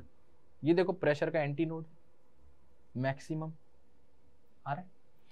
यहां पर देखो डिस्प्लेसमेंट का नोड, सॉरी एंटी नोड, तो यहां पर क्या बन रहा है, नोड। फीलिंग आ गई, तो वही लाइन मैंने यहां लिख दिया। साउंड वेव में क्या होता है, डिस्प्लेसमेंट का जब नोड बनता है तो प्रेशर का एंटी नोड बनता है। ठीक है, समझ आया। चलो, तो क्लोज और ओपन ऑर्गन पाइप समझ आया। चलो आगे बढ़ते हैं। अब अपन पहला टॉपिक लेते हैं अपना क्लोज्ड ऑर्गन पाइप। अपन क्लोज्ड ऑर्गन पाइप की बात करेंगे। ठीक है, क्लोज्ड ऑर्गन पाइप में क्या बोला था, ऐसा एक पाइप होगा, ठीक है, और ये एक एंड से क्लोज होगा। ठीक है बच्चों, जब क्लोज्ड एंड होता है तो क्या बनता था, अगर मैं स्टैंडिंग वेविंग स्ट्रिंग की बात करूं, वहां से मैं कंपैरिजन करूंगा, वहां क्या देखा था बच्चों, याद है आपको, ऐसी स्ट्रिंग होती थी बीच में बंधी हुई, क्लोज्ड, तो यहाँ नोड बनता था, यहाँ भी नोड बनता था, है ना, वही चीज बताऊंगा मैं। ठीक है, तो यहां पर भी एक क्लोज्ड एंड है, तो वहां क्या बनेगा बच्चों, नोड बनेगा, तो यहां मानिए नोड बनेगा। ठीक है, और यहां क्या बनेगा, ओपन एंड पे एंटी नोड, हमेशा याद रखिए ओपन एंड पे एंटी नोड। तो यहां पे क्या लिखूंगा, ओपन एंड पे क्या बनेगा बच्चों, एंटी नोड, उसको मैं एन लिख देता हूं क्योंकि इसी से डिनोट करूंगा। एंड क्लोज्ड एंड पे क्या बनेगा बच्चों, नोड बनेगा। बोलो इतनी चीज समझ आई, पक्का, बिल्कुल मजा आ रहा है, सच्ची। चलो बढ़िया, तो नोड और एंटी नोड ऐसे बनेंगे, पक्का। चलो इसकी आगे बात करते हैं। अब हम क्या बात करेंगे बच्चों, अब हम बात करेंगे, चलो एक चीज और बताओ, नोड और एंटी नोड के बीच में लास्ट क्लास में डिस्टेंस बताया था, distance between two consecutive nodes lambda by 2 and distance between two consecutive anti nodes एक एंटीनोड दोनों कॉन्जिक्यूटिव मतलब बगल वाले हैं, तो क्या होता था लैम्डा बाई 2। और अगर कॉन्जिक्यूटिव नोड एंड एंटीनोड की बात करूं तो कितना होता था बच्चों, लैम्डा बाई 4।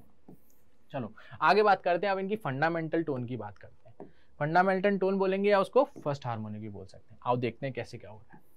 अभी किसकी बात चल रही है, क्लोज्ड पाइप की चल रही है, तो हम क्लोज्ड ही बनाएंगे।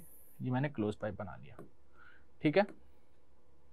चलो तो ये मेरा एक क्लोज्ड पाइप बन गया, ठीक। क्लोज्ड पाइप में अगर फंडामेंटल की बात कर रहे हैं तो एक साइड तो नोड बन जाएगा और एक साइड एंटी नोड बनेगा, ठीक है। तो इसका कुछ ना कुछ ऐसा बनेगा, पक्का है। नोड और एंटी नोड के बीच में डिस्टेंस कितना होता था, लैम्डा बाई 4। और मान लीजिए इसकी लेंथ कितनी है, L, इस ऑर्गन पाइप की। तो यहां से आपको एक चीज पता लग रही है, lambda by 4 equals to L, therefore lambda equals to 4 ठीक। पहली चीज तो मुझे ये पता लगी। दूसरी चीज क्या पता लगी कि V equals to F lambda होता है सर। तो फ्रीक्वेंसी क्या आएगी मेरी, जो कि मैं 1 लिखूंगा, जिसको मैं फंडामेंटल टोन बोल रहा हूँ, फर्स्ट हार्मोनिक बोलूंगा, वो होगा V अपॉन लैम्डा। तो F1 मेरा क्या आ जाएगा, V अपॉन लैम्डा की जगह 4L। ये F1 क्या है इसको समझो, ये है मेरी, कुछ याद रखो ना रखो, इसको जरूर समझ के रखो, V अपॉन 4L होता है। इसको याद करने का तरीका ही बताता हूं अभी। फंडामेंटल टोन, और इसी को हम बोलेंगे first harmonic. First harmonic, first harmonic किसको बोलते हैं, जो फंडामेंटल टोन होती है उसी को हम फर्स्ट हार्मोनिक बोलते हैं। उसके बाद हम हार्मोनिक बोलेंगे देख के कि कितने मल्टीपल पे आ रहा है। देखो बच्चों, हार्मोनिक का मतलब होता है, पहली तो मैंने फ्रीक्वेंसी डिसाइड कर ली कि मेरी ये फर्स्ट हार्मोनिक है, V अपॉन 4 है, मतलब F1। अब मान लो अगला मेरा मल्टीपल कब आएगा F1 का, मान लो अगला मेरा, इसके बाद देखा मैंने, मतलब फर्स्ट ओवरटोन देखी, तो मेरा जो मल्टीपल आ रहा है मान लो 5 का आ रहा है, 5F1, तो मेरा वो फिफ्थ हार्मोनिक होगा। जितना मल्टीपल उतना ही हार्मोनिक, और उसके बीच में अगर नहीं आया है तो ये मान लो वो हार्मोनिक हो ही नहीं रहा है, समझे। चलो तो यहां से आपको पता लग गया कि ये फंडामेंटल टोन हो गई या तो फर्स्ट हार्मोनिक। अब मैं करूंगा फर्स्ट ओवरटोन की बात। फर्स्ट ओवरटोन का मतलब बच्चों देखो देखो क्या होता है, मतलब देखो, फर्स्ट ओवरटोन की मैं बात करूंगा तो आपको एक चीज समझनी है। अभी क्या था बच्चों, इस एंड पे तो बनेगा एंटी नोड, ये डिसाइडेड है क्योंकि ओपन है, और क्लोज्ड की तरफ नोड। और पहले क्या था, इनके बीच में कुछ नहीं था। अब मेरी फर्स्ट ओवरटोन आ गई, ये कौन सा हार्मोनिक का मुझे नहीं पता, मैं पता करूंगा। फर्स्ट ओवरटोन मतलब एक नोड और बन रहा है बच्चों बीच में, मान लो यहां एक नोड और आ गया है, इसको मैं नोड बोलता हूं एन। तो यहां पर जो सीन हो रहा होगा बच्चों, कुछ ऐसा बन रहा होगा, देखो एंटी नोड से नोड और दो नोड कनेक्ट होगा। बोलो सही है, पक्का। ये सारी चीजें मैंने वो लेक्चर नंबर 3 में करा रखी है ना, जब स्ट्रिंग वेव के ऊपर बात करते थे, ठीक। चलो ये चीज समझ आई कैसे बनी, बिल्कुल। अब मुझे एक चीज बताओ, एंटी नोड और नोड के बीच की डिस्टेंस कितनी होती थी, लैम्डा बाई 4। और नोड टू नोड के बीच की डिस्टेंस कितनी होती थी, चलो छोड़ो ये छोड़ो, आप एक चीज तो मानोगे ना, अब इसको तो मना नहीं करोगे, दो नोड के बीच में एक एंटी नोड तो हो गई, इसको एंटी नोड बोल दूं। चलो नोड से एंटी नोड की डिस्टेंस फिर लैम्डा बाई 4, और इस एंटी नोड से एंटी नोड के बीच की डिस्टेंस लैम्डा बाई 4, या पूरे को बोल दो लैम्डा बाई 2, बात तो एक ही है, ठीक है। Lambda by 4 lambda by 4 lambda by 4, that is 3 lambda by 4 is equals to L। इस पूरी ऑर्गन पाइप की लेंथ तो मैंने L ही मान रखी है हमेशा से, करेक्ट, ठीक है। तो ऐसे लैम्डा कितना आ गया मेरा वेवलेंथ, 4L अपॉन 3। अगर मैं फ्रीक्वेंसी की बात करूं तो V equals to F lambda, V equals to F lambda, देखो इसको यहां लिखते हैं, V equals to F lambda, V equals to F lambda. तो F जो आ रहा है मेरा क्या आएगा, V अपॉन लैम्डा, और ये F जो आ रहा है मेरा क्या है, फर्स्ट ओवरटोन, जो कि क्या निकल के आ रही है, V अपॉन लैम्डा। लैम्डा की जगह रखो बच्चों, क्या आ रहा है 4L अपॉन 3, 4L और 3 को मैंने ऊपर कर दिया, बोलो कोई दिक्कत नहीं है।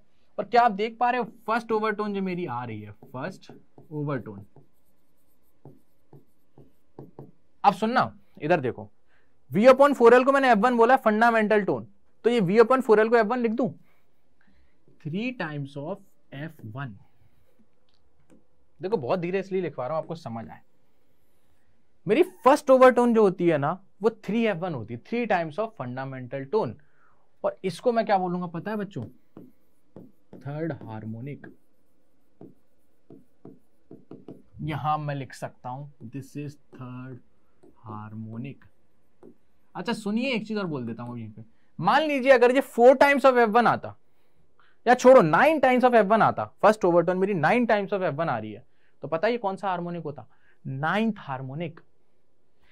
जितना मल्टीपल ऑफ F1 है उतना ही हार्मोनिक होता है। कोई बोले कि कोई चीज nth हार्मोनिक है, तो मतलब पता है क्या, वो किस फ्रीक्वेंसी की बात कर रहा है? n times of F1 frequency, जो फंडामेंटल है। इसलिए बोल रहा हूं फंडामेंटल याद करना है, वो कैसे करना है वही बताऊंगा।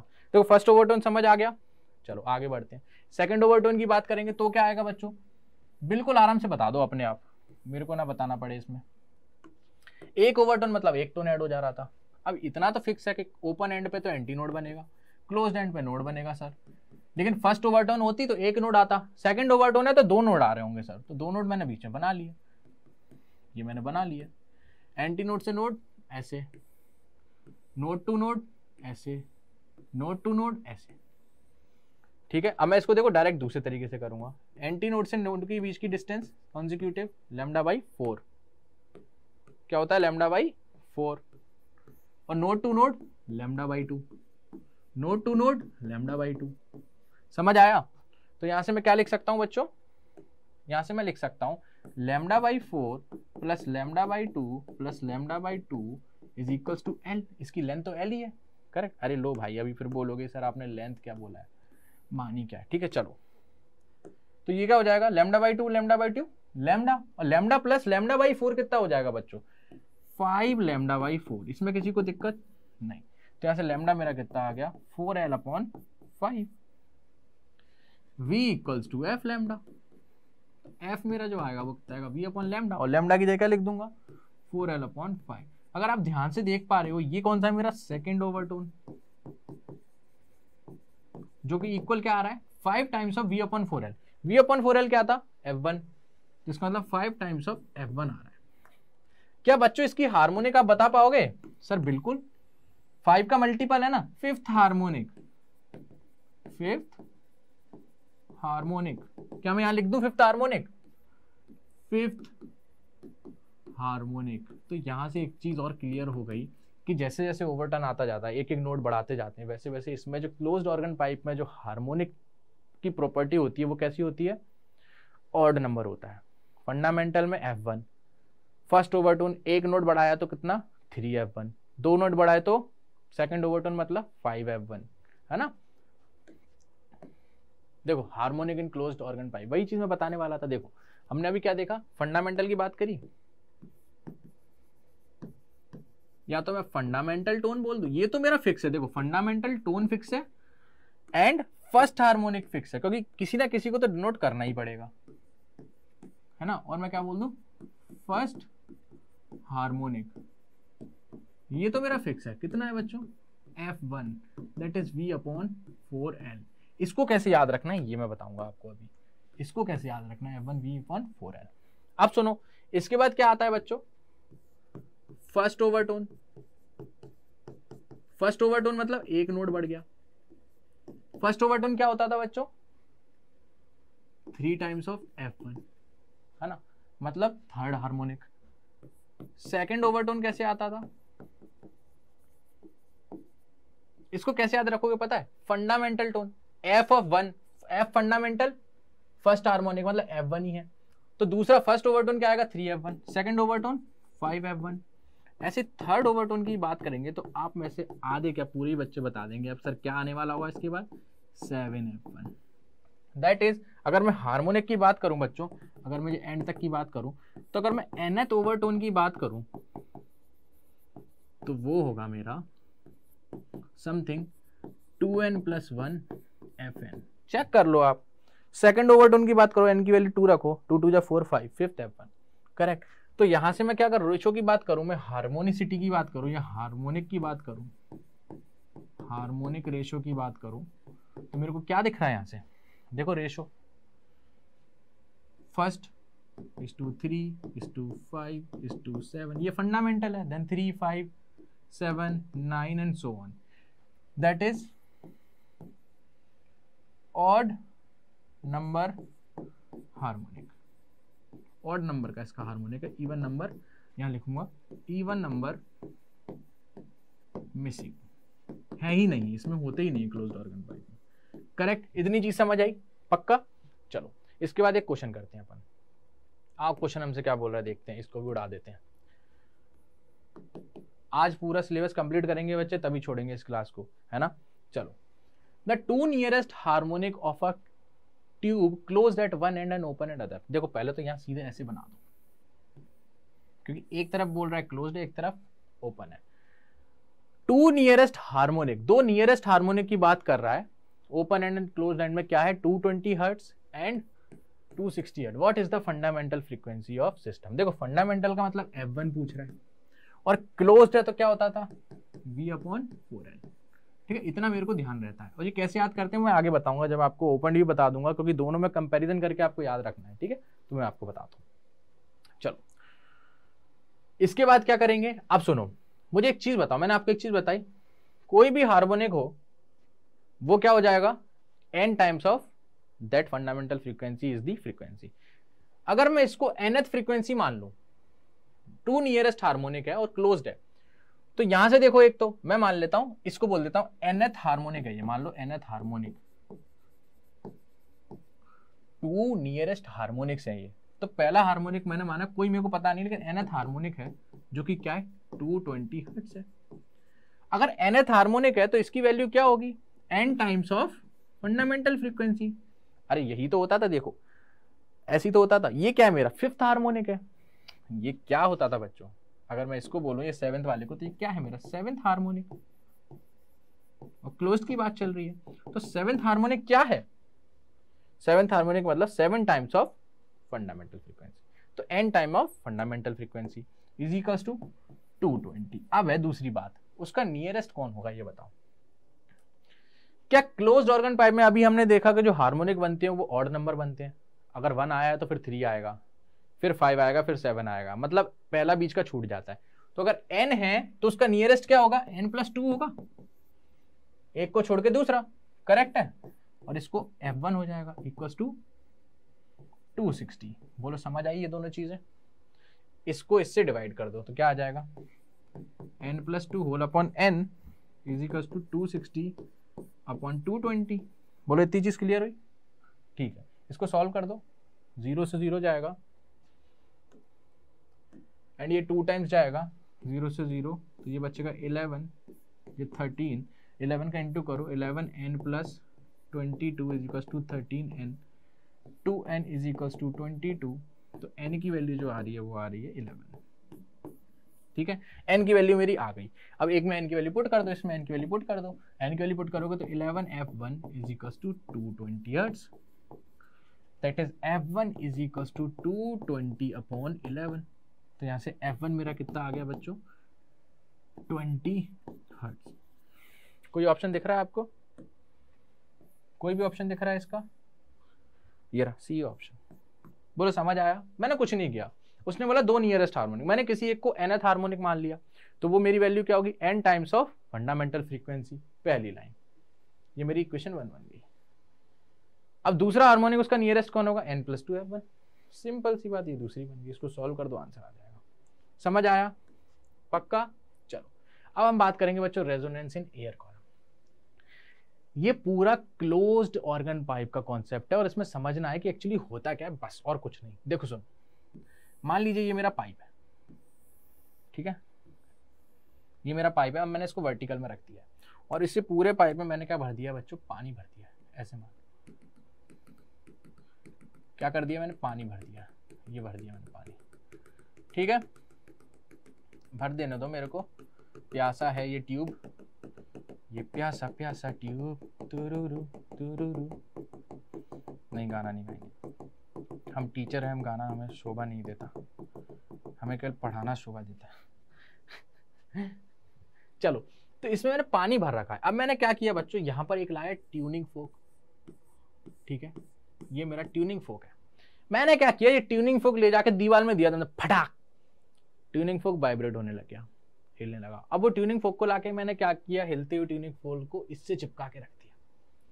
इससे चिपकाया तो पानी में वाइब्रेशंस आ गए, और आवाज कैसी आ रही है?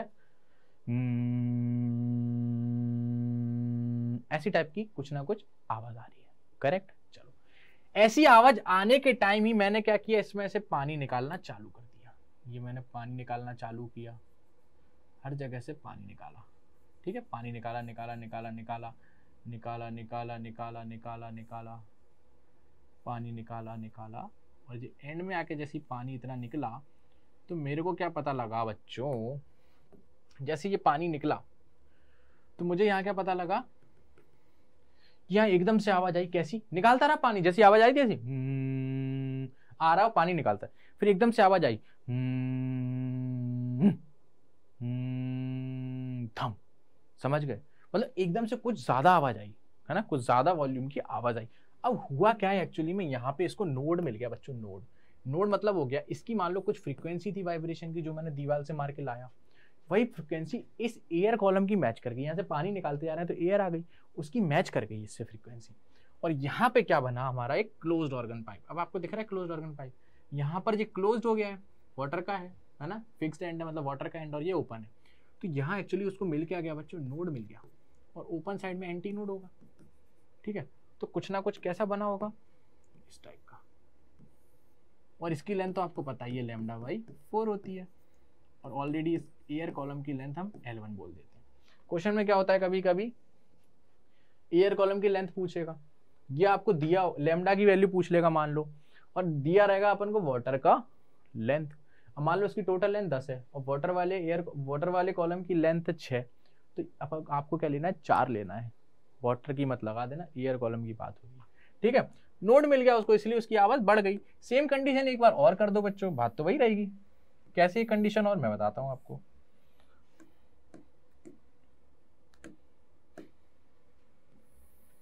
देखो, अब मैं इसमें से और पानी कम करता गया, और मान लो पानी कम करते करते यहां तक का मेरा पानी आ गया।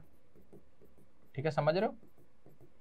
अब मैंने क्या किया, वहां एकदम धम आवाज आई, तब भी मैं रुका नहीं, मैं और पानी नीचे अब कम करता रहा। जैसे ही इससे नीचे आया तो फिर आवाज मेरी ऐसी आने लगी, और नीचे जाते रहे तो एक पॉइंट फिर आया इस लेवल पे कि फिर से आवाज आई धम। तो इसका मतलब एक नोड और मिल गया। क्या आपको फील आ रहा है? तो ये नोड तो ऊपर छूट ही गया था, यहाँ पर एक नोड यहाँ और मिल गया, ये क्लोज्ड एंड भी है, और यहाँ पर क्या मिल गया, एंटी नोड, वो तो था ही, ये नोड और मिल गया। तो यहाँ पर क्या सीन होगा बच्चों, कुछ ऐसा बनेगा। बोलो, समझ आ रहा है? पक्का? अब सुनना, यहाँ की कहानी सुन लो जल्दी से। ये डिस्टेंस λ/4 और ये डिस्टेंस λ/2। देखो मैं थोड़ा गलत टाइप से लिख रहा हूँ। आप कहोगे सर आपकी राइटिंग कितनी खराब है, आप अच्छे से नहीं लिख सकते मॉडल। λ/4 और यहाँ से यहाँ तक की डिस्टेंस λ/2। बोलो, इतना समझ आया? और ये पूरी की लेंथ क्या होगी, कुछ ना कुछ L2 होगी। तो ये कहीं ना कहीं हमारा क्लोज्ड ऑर्गन पाइप की बात चल रही है। ठीक है, तो अगर इस टाइप के क्वेश्चंस आते हैं, और ये कब मिल रहा है नोड, जब इसकी फ्रीक्वेंसी से मैच कर जाए, दैट मींस उसी चीज को तो हम रेजोनेंस बोल रहे हैं। यहाँ रेजोनेंस हुआ है, रेजोनेंस मींस फ्रीक्वेंसी बराबर हो जाना। फील आ गया? चलो, तो यहाँ पे ऐसे अगर एयर कॉलम का रेजोनेंस के क्वेश्चन बनते तो आप उसको क्लोज्ड ऑर्गन पाइप से कंपेयर करके सॉल्व कर सकते हो। अब आता है हमारा कॉन्सेप्ट ओपन ऑर्गन पाइप।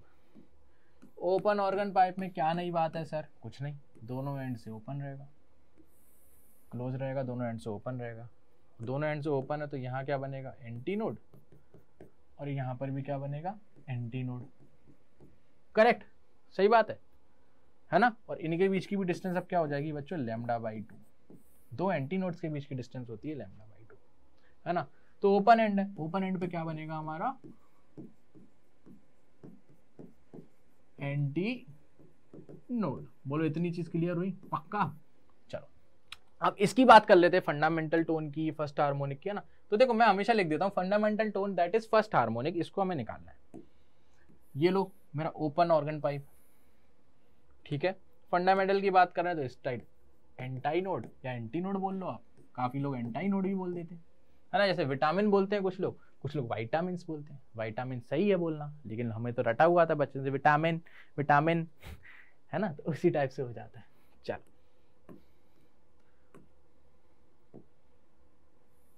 ठीक है, ये चीज समझ आई? चलो, तो यहाँ पे क्या सीन हो रहा होगा बच्चों, कोई बताना चाहेगा? हाँ सर, मैं बता देता हूँ आपको। यहाँ पर कुछ एंटी नोड है, तो मतलब बीच में कहीं ना कहीं एक नोड तो रहा ही होगा। ये चीज तो समझ आती है ना? अगर दो एंटी नोड के बीच एक नोड तो रहेगा ही रहेगा। तो ओपन एंड पे क्या होगा, नोड नो एंटी नोड होंगे। तो यहां से कुछ ना कुछ ऐसा बन जाएगा। अरे ये मैंने गलत बढ़ा दिया, आई एम सो सॉरी बच्चों। क्या सॉरी यार, लो बना दिया। चलो तो यहां से अब एक चीज और देख लो जल्दी से, क्या यहां से एंटी नोड के बीच में, दोनों एंटी नोड के बीच में डिस्टेंस λ/2 होती है और इसकी लेंथ मान लो l है। तो क्या आप यहां से बता सकते हो, क्या बताना है सर? मैं बता रहा हूँ ना, λ/2 इक्वल्स टू l बोल सकते हैं, बिल्कुल बोल सकते हैं। तो यहाँ से λ इक्वल्स टू 2l आ गया मेरा, बिल्कुल आ गया सर। अब मुझे एक चीज और पता है, v equals to f lambda होता है, बिल्कुल होता है। f क्या हो जाएगा हमारा, v upon lambda, lambda 2l, बिल्कुल सर। तो यहाँ से मेरी जो f1 आ रही है वो आ रही है v upon 2l। f1 is always indicating to fundamental tone or first harmonic. You always have to remember that. Whenever I am writing f1, that is representing fundamental tone or first harmonic. Always remember that thing. ठीक है, तो यहां से इस चीज को मैं क्या बोलूंगा, ये मेरी हो गई फंडामेंटल टोन, फंडामेंटल टोन और फर्स्ट हार्मोनिक। ठीक है, अब हार्मोनिक इसका कौन सा आता है वो मैं बता सकता हूं क्या बच्चों? नहीं, वो आप ओवरटोन देखते जाइए, एक एक नोड बढ़ाते जाइए सर, और आपको पता लग जाएगा अगर वो किस चीज का मल्टीपल आ रहा है वही उसका हार्मोनिक होगा। चलो अच्छी बात है, ठीक है। मैं फर्स्ट हार्मोनिक, फर्स्ट ओवरटोन की बात कर लेता हूं, मुझे नहीं पता कौन सा हार्मोनिक है। ठीक है सर, फर्स्ट ओवरटोन की बात करिए आप।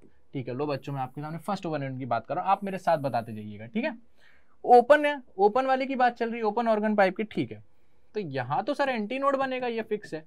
यहां भी एंटी नोड बनेगा सर, ये भी फिक्स है। अब सर पहले ऑलरेडी एक नोड तो था ही, दो एंटी नोड के बीच में एक नोड तो पहले ही था सर, देखिए।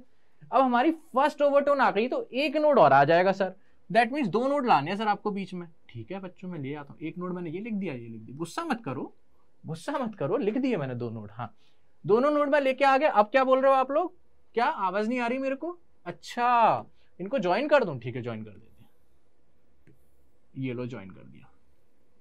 क्या ऐसे ही ज्वाइन होगा? बिल्कुल सर। और सर जल्दी से इसकी लेंथ लिखो। हाँ लिख रहा हूं, इसकी तो एल गिवन होती है ना। हाँ ठीक है, इनकी लेंथ लिखो जल्दी। हाँ सर मैं लिख रहा हूं, देखो एंटी नोड से नोड के बीच में सर क्या होता है, λ/4।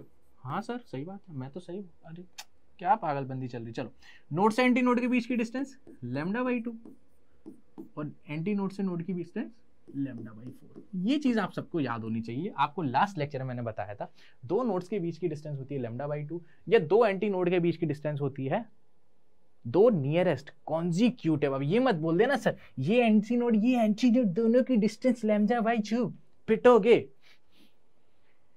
टू कॉन्जिक्यूटिव एंटी नोड्स, अगर यहां एंटी नोड है और इसका एंटी नोड अगर यहां बनेगा, इन दोनों के बीच में एक एंटी नोड भी होगा, ये इसका कॉन्जिक्यूटिव है, इसकी लेंथ λ/2 होगी। अब आ गई फीलिंग, पक्का? चलो, तो यहां से क्या पता लगा, अब इसको टोटल करो बच्चों, क्या आएगा? देखो λ/4 plus λ/4 plus λ/2 equals to l। तो λ/4 λ/4 λ/2 एंड λ/2 प्लस λ/2 लैम्डा, तो लैम्डा इक्वल्स टू l आ गया, करेक्ट। अब मैं क्या बोलूंगा, v equals to f lambda होता है। f मेरा क्या आ जाएगा, v अपॉन लैम्डा, लैम्डा की जगह l। ये मेरी f आई है, वो क्या आई है बच्चों, फर्स्ट ओवर टोन। और मेरी जो फंडामेंटल आई थी सर वो आई थी v/2l, लेकिन ये मैं उसको कंपेयर नहीं कर पा रहा, तो मैं एक काम कर देता हूं सर, यहां पर 2 का इंटू, यहां पर 2 का डिवाइड कर देता हूं। इससे मुझे अब साफ दिखने लग गया, क्या दिखने लग गया, v/2l इज f1, तो 2 times of v/2l is f1। क्या अब मैं इसकी हार्मोनिसिटी बता सकता हूं? Yes sir, first over is tone is 2 times of fundamental tone और फर्स्ट हार्मोनिक। सर ये 2 का मल्टीपल है, ठीक है बच्चों, 2 का मल्टीपल है, तो मतलब ये क्या हो गया, सेकंड हार्मोनिक। किसी को इसमें कोई दिक्कत? दिस इज सेकंड हार्मोनिक, मुझे दिक्कत नहीं है इसमें, ठीक है पक्का। चलो, ऐसी मैं सेकंड ओवरटोन की बात करता हूं, इसमें देखो फटाफट करूंगा, आपको फील आना चाहिए बस। अब सेकंड ओवरटोन की बात हुई, सेकंड ओवरटोन की जैसी बात हुई तो ये मेरे को क्या पता लगा कि फंडामेंटल में एक नोड बीच में होता था, फर्स्ट ओवरटोन में दो नोड आ गया, मेरे को 3 लाने हैं, 3 लाने हैं, तो ऑलरेडी यहाँ पे एंटी नोड तो है ही, यहाँ भी एंटी नोड होगा, इसके बीच में 3 लाने हैं, एक यहाँ रख देता हूँ, एक यहाँ रख देता हूँ, एक यहाँ रख देता हूँ, खत्म। Anti node anti node anti node, इनको ज्वाइन करेंगे ऐसे, फिर इन दोनों को ज्वाइन करूंगा मैं ऐसे, फिर इन दोनों को ज्वाइन करूंगा मैं ऐसे, और एट द एंड नोड और एंटी नोड। क्या इसके बीच में डिस्टेंस की बात कर लूं? बताओगे आप लोग या मैं कर दूं? मैं कर देता हूँ। लैम्डा बाई 4 यहाँ से यहाँ तक, यहाँ से यहाँ तक लैम्डा बाई 2, यहाँ से यहाँ तक भी लैम्डा बाई 2, एंड यहाँ से यहाँ तक लैम्डा बाई 4। एडिशन करो, डायरेक्ट करो, डायरेक्ट कैसे? Lambda by 2 lambda by 2 lambda, और ये कितना हो गया? Lambda by 4 plus lambda by 4 lambda by 2, that is lambda by 2 plus lambda, lambda by 2 plus lambda is equals to L. अरे L is the length of this tube, तो that is equals to 3 lambda by 2 equals to L, तो lambda equals to 2l upon 3। इतनी चीज clear? v equals to F lambda, f equals to v upon lambda, lambda is 2l upon 3 sir. And अभी हमने देखा था sir कि ये क्या निकल के आया है आपका सर? ये आया है आपको सेकंड ओवरटोन, सेकंड ओवरटोन। बच्चों टेंशन मत लो, आज की क्लास में पूरा साउंड खत्म करा के ही जाऊंगा मैं, टाइम मत देखना। Second overtone that is v upon 2l f1 है, तो 3f1। तो second overtone is 3 times of fundamental frequency, that means third harmonic. यहां मैं तुरंत लिख दूंगा थर्ड हार्मोनिक। बोलो समझ आ गई ये चीज क्यों लिखी? तीसरी 3 टाइप का मल्टीपल है, समझ आया? तो अगर इसमें हार्मोनिक्स की बात करूं बच्चों, तो फंडामेंटल की अगर, अब एक चीज तो मैं जरूर लिखूंगा, फंडामेंटल और फर्स्ट हार्मोनिक में सेम बोलता हूँ। फंडामेंटल टोन और फर्स्ट हार्मोनिक की अगर मैं बात करूं तो वो क्या हो जाएगा मेरा? That is equal to f1 जो कि v अपॉन 2l होता है। अब सुनिए इसको याद करने का तरीका। आपने अभी क्या देखा? क्लोज्ड में v अपॉन 4l आता है, इसमें v अपॉन 2l आता है। आप याद रखिए फंडामेंटल, वो कैसे याद रखोगे? देखो, एक होता है क्लोज्ड ऑर्गन पाइप, एक होता है ओपन ऑर्गन पाइप। ये क्वेश्चन में जरूर देखा। क्लोज्ड ऑर्गन पाइप है तो मतलब एक एंड क्लोज्ड एक एंड ओपन, मतलब एक तरफ नोड एक तरफ एंटी नोड। नोड और एंटी नोड के बीच की कॉन्जिक्यूटिव डिस्टेंस क्या होती थी? Lambda by 4 v upon 4l, बिना सोचे v upon 4l, v upon 4l। अब ये है open organ pipe, open organ pipe है ना? क्या है ये? Harmonics in open organ pipe. Open organ में दोनों and open, anti node lambda by 2 distance होगी। लैम्डा बाई 2 मतलब v अपॉन 2l, बाई 2 आ रहा है तो 2l, लैम्डा बाई 4 आ रहा है तो बाई 4l, खत्म बात। इतना से याद रखोगे, ठीक है?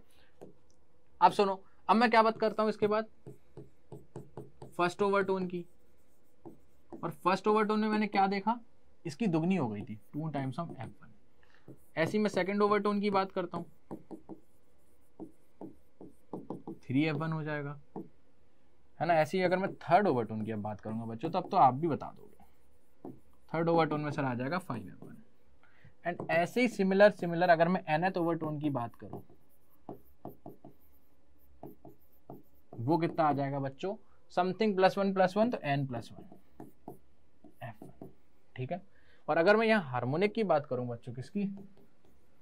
हार्मोनिक की, तो आप डायरेक्टली देख सकते हो f1 क्या मतलब 1:2:3:4:2 चलता रहेगा। सॉरी, इसका मतलब यहाँ पर कोई इवन ऑर्डर नहीं हो रहा है, यहाँ पे सारे हार्मोनिक मिल रहे हैं। अब आप याद क्या रखोगे पता है क्या? एक हमने स्ट्रिंग के वेव में स्टैंडिंग में पढ़ी थी, तब हमारे हार्मोनिक्स आ रहे थे, उसमें भी कोई ऑड इवन नहीं था। ऑड इवन का डिफरेंस किस में आया? केवल क्लोज्ड में आया, वो भी क्या? इवन नंबर के नहीं मिलते हमें, ऑड के मिलते हैं, और इसमें सारे मिलते हैं। तो आपको केवल और केवल क्लोज्ड का याद रखना है। 1 3 5 7 ऑड मिलते हैं, बाकी सब में सारे मिलते हैं। फर्स्ट ओवरटोन मतलब सेकंड हार्मोनिक, 101 ओवरटोन मतलब 102 harmonic for this case. Correct? समझ आया इतनी चीज? पक्का? चलो अब समरी देख लो। एक हमने क्या देख लिया? क्लोज्ड ऑर्गन पाइप, कंपैरिजन देखा कोर ऑर्गन पाइप, है ना? और यहां देखा था क्या? Open organ pipe. याद करने का तरीका बता दिया। देखो नहीं भी हो तो कोने में बनाना, तुरंत कोने में बनाना। क्लोज्ड का मतलब ऐसा कुछ होता था, यहां बनेगा एंटी नोड, यहां बनेगा, अब आप लोगों को समझाने के लिए मुझे लिखना पड़ेगा, एंटी नोड, यहां नोड बनेगा, दोनों के बीच की डिस्टेंस लैम्डा बाई 4। तुरंत लिख देना fundamental frequency v upon 4l, क्योंकि यहाँ पे मुझे 4 दिख गया। इस केस में क्या करोगे? दोनों ही ओपन है ना, दोनों ही ओपन है, तो आप कैसे कर दोगे? जल्दी ऐसे बोलोगे, सही दोनों ही ओपन है। यहाँ का बनेगा, यहाँ बनेगा एंटी नोड, यहाँ भी एंटी नोड, दोनों के बीच की डिस्टेंस λ/2। तुरंत बोल दोगे फंडामेंटल फ्रीक्वेंसी V/2 है, क्योंकि यहाँ पे 2 आ गया, λ/2, यहाँ पे λ/4 है, करेक्ट। चलो इतनी चीज पता लगी। फिर नॉर्मल सी चीज जो मैंने अभी बताई आपको, यहाँ पर क्या होता था हार्मोनिक का रेशो क्लोज्ड में 1:3:5:7:2 चलता रहता था, है ना। यहाँ पर 1:2:3:4:5 ऐसे चलता रहेगा, करेक्ट। इसमें फंडामेंटल ये होती थी, इसमें फंडामेंटल ये होती थी। यहाँ पे जो nth हार्मोनिक आती थी या nth ओवरटोन आता था, वो आता था मेरा 2n+1 F1, और यहाँ पर जो मेरा nth ओवरटोन आता था वो मेरा +1 और आता है बस अलग से, क्योंकि इसमें सारे मिलते हैं मेरे को, n+1 F1। ठीक है, ये मेरी समरी हो गई इसकी। चलो आगे आ जाओ। अब आ गया मेरा बीट्स। इतना सारा समझने के बाद अब मैं बीट्स पे आ गया। देखो बच्चों सुनो, बीट्स भी आप पढ़ चुके हो, अब मैं बताऊंगा कहाँ पढ़ चुके हो, आपको थोड़ा अजीब लगेगा। सुनो, आप बीट्स कहाँ पढ़े हुए हो? आपने जब इंटरफेरेंस पढ़ा था 2 वेव्स का पढ़ा था, उसकी वजह से क्या बनती थी? स्टैंडिंग वेव्स बनती थी। बीट्स भी वही है बच्चों, 2 साउंड वेव का इंटरफेरेंस होता है, उसको सुपरपोजिशन प्रिंसिपल से सॉल्व करेंगे तो जाके एक नेट इक्वेशन आएगी। वो जो इक्वेशन बन के आती है उसी को हम बीट बोलते हैं। ठीक है, तो beat is the superimposition of 2 sound waves. इसकी डेफिनेशन देखो, द सुपरपोजिशन ऑफ 2, सुपरपोजिशन मतलब वही हो गया है ना, सुपरपोजिशन मतलब इंटरफेरेंस,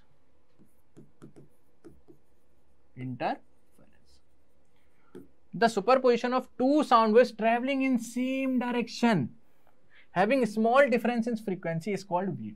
देखो ये भी एक तरीके का इंटरफेरेंस है, लेकिन ये साउंड वेव में हो रहा है। स्ट्रिंग वेव में भी जो इंटरफेरेंस होता था उसमें स्टैंडिंग वेव्स बनती थी।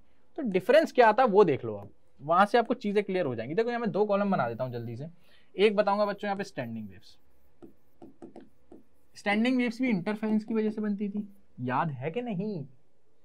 याद है कि नहीं? चलो मैं बताता हूं आपको, और यहां मैं बीट्स ले लेता हूं। ठीक है, चलो अब मुझे एक चीज बताओ, स्टैंडिंग वेव्स की कंडीशन क्या होती थी बनने की? ऐसी 2 वेव, हमारी कंडीशन क्या होती थी बच्चों? ऐसी 2 वेव जो अपोजिट डायरेक्शन में मूव कर रही हूं, कोरेंट सोर्सेज से आई हूं, that means omega equal F equal, same medium में प्रोपोगेट कर रही हूं, मतलब स्पीड भी वेव की सेम हो गई, है ना। समझ आया? वहां पर क्या हो रहा था और यहां पर क्या डिफरेंस है? देखो यहां पर क्या था बच्चों, पहला ट्रैवलिंग इन स्टैंडिंग वेव में इन अपोजिट डायरेक्शन, सबसे पहला डिफरेंस, यहां अपोजिट डायरेक्शन में मूव करती, अपोजिट डायरेक्शन। लेकिन यहां पर क्या हो रहा है बच्चों? सेम डायरेक्शन में मूव करेंगे, ट्रैवलिंग इन सेम डायरेक्शन। बोलो इतनी चीज समझ आई? सेम डायरेक्शन में मूव कर रहे हैं, है ना। समझ आया? बिल्कुल, यही तो डिफरेंस है। पहला डिफरेंस यही है, बीट्स में और स्टैंडिंग वेव जब इंटरफेरेंस के बाद बनती थी उसमें यही था कि वो अपोजिट डायरेक्शन में मूव करती थी, या साउंड वेव सेम डायरेक्शन में मूव कर रही है। फील? चलो दूसरा पॉइंट, यहां पर नो डिफरेंस इन फ्रीक्वेंसी, और यहां पे स्लाइट डिफरेंस इन फ्रीक्वेंसी।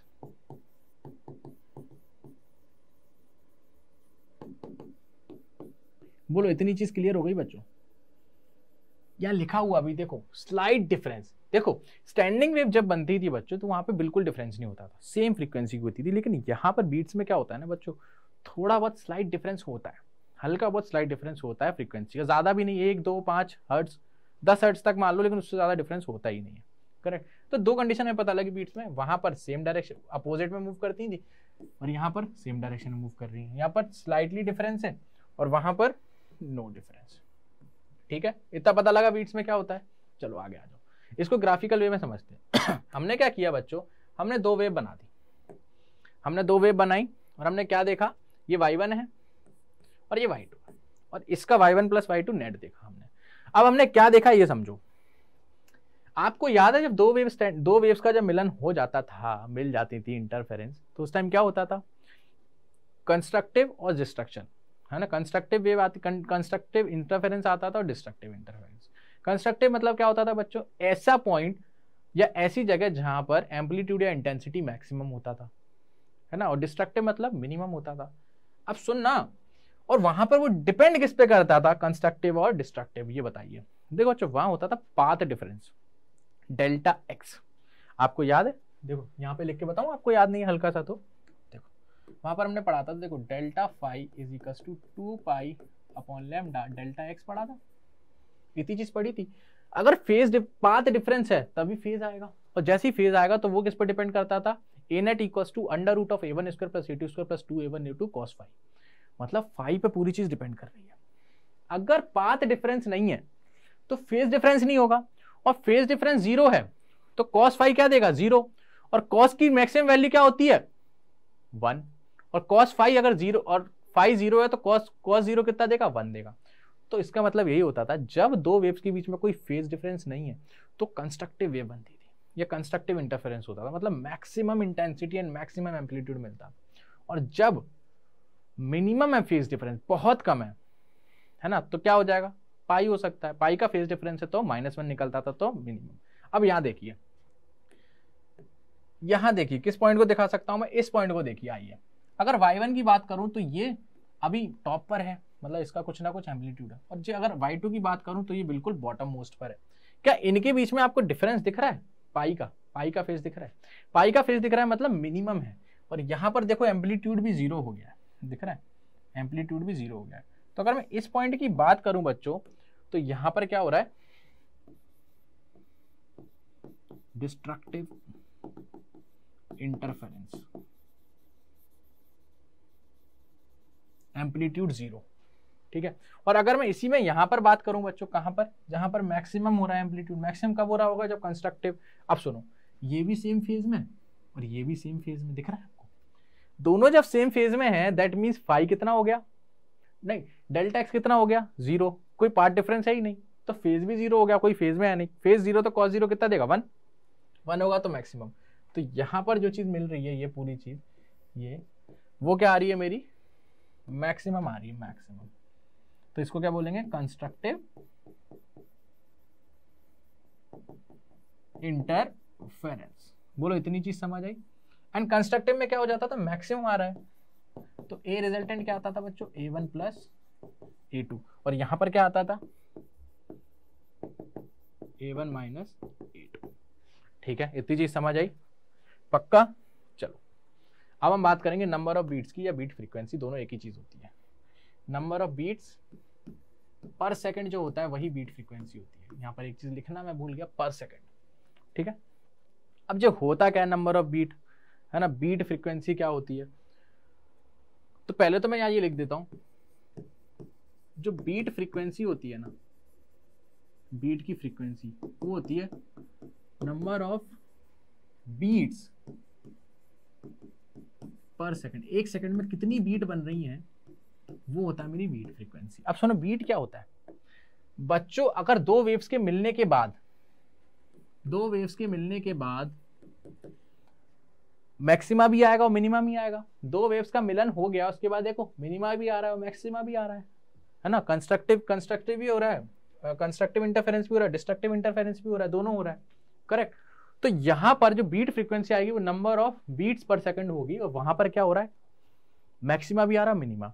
तो एक बीट क्या होती है बच्चों, मैक्सिमा, एक मैक्सिमा प्लस एक मिनिमा, ठीक है।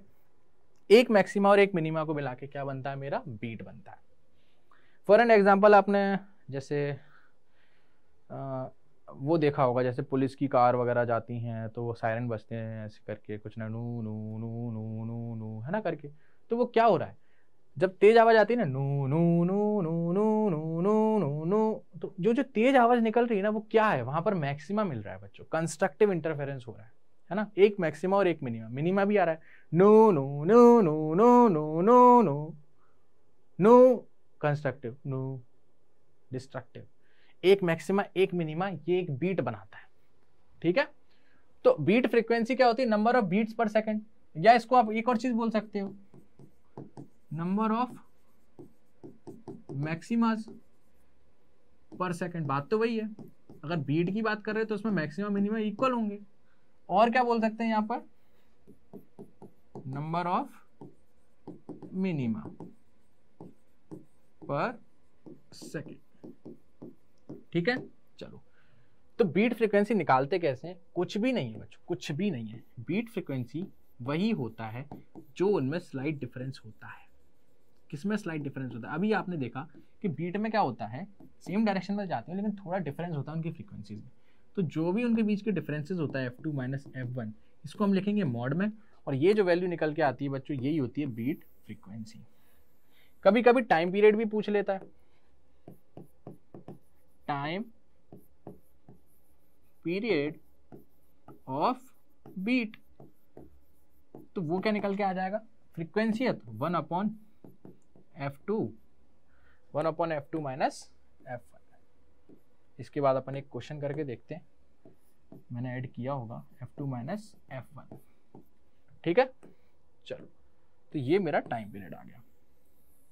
ठीक है, इसमें ज्यादा और कुछ नहीं पूछेगा, यही मतलब दो जो वेव्स आई है ना y1 और y2, उनका इंटरफेरेंस हो रहा है, उन दो वेव्स की जो फ्रीक्वेंसी होगी उनका जो डिफरेंस आएगा, चाहे F1 माइनस F2 कर दो, चाहे F2 माइनस F1 कर दो, कोई बात नहीं। अपन मॉड ले रहे हैं ना, मॉड मतलब उसका जो मैग्नीट्यूड आ रहा है पॉजिटिव वैल्यू वो लेनी है ना। मान लो -6 आ गया या -10 आ गया, तो उसको भी आप क्या करोगे? मॉड में पटक देना, खत्म। चलो देखो क्वेश्चन आ गया अपना।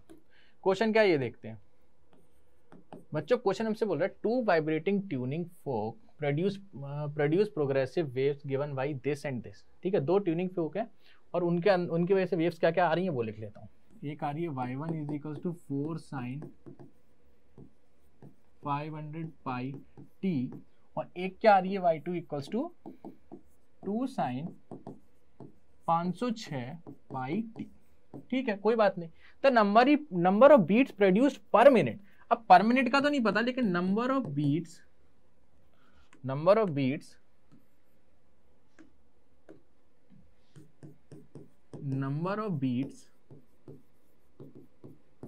पर सेकंड मेरे को पता है। पर सेकंड कितना होता है? वो होता है बीट फ्रीक्वेंसी के बराबर। इतना तो मैंने अभी बताया। देखो स्लाइड वापस करके दिखाऊं, देखो beat frequency number of beats per second, तो number of beats per second मतलब बीट फ्रीक्वेंसी।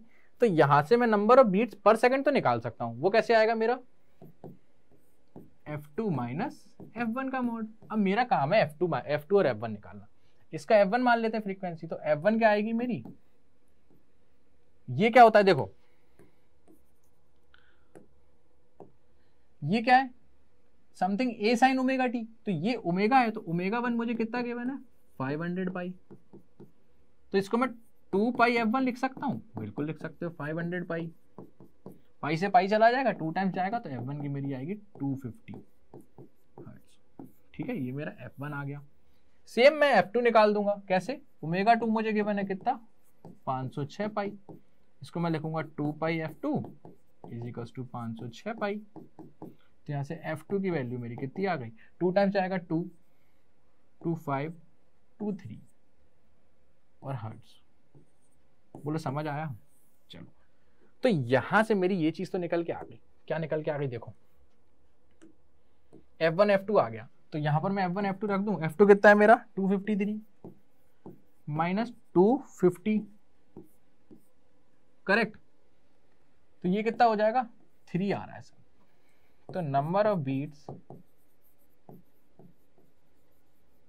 पर सेकंड आ रहा है, 3 बीट आ रही हैं। अब मेरी बात सुनना बच्चों, अगर 1 सेकंड में 3 बीट आती हैं, 3 बीट्स आती हैं, तो 60 सेकंड में कितनी आएगी?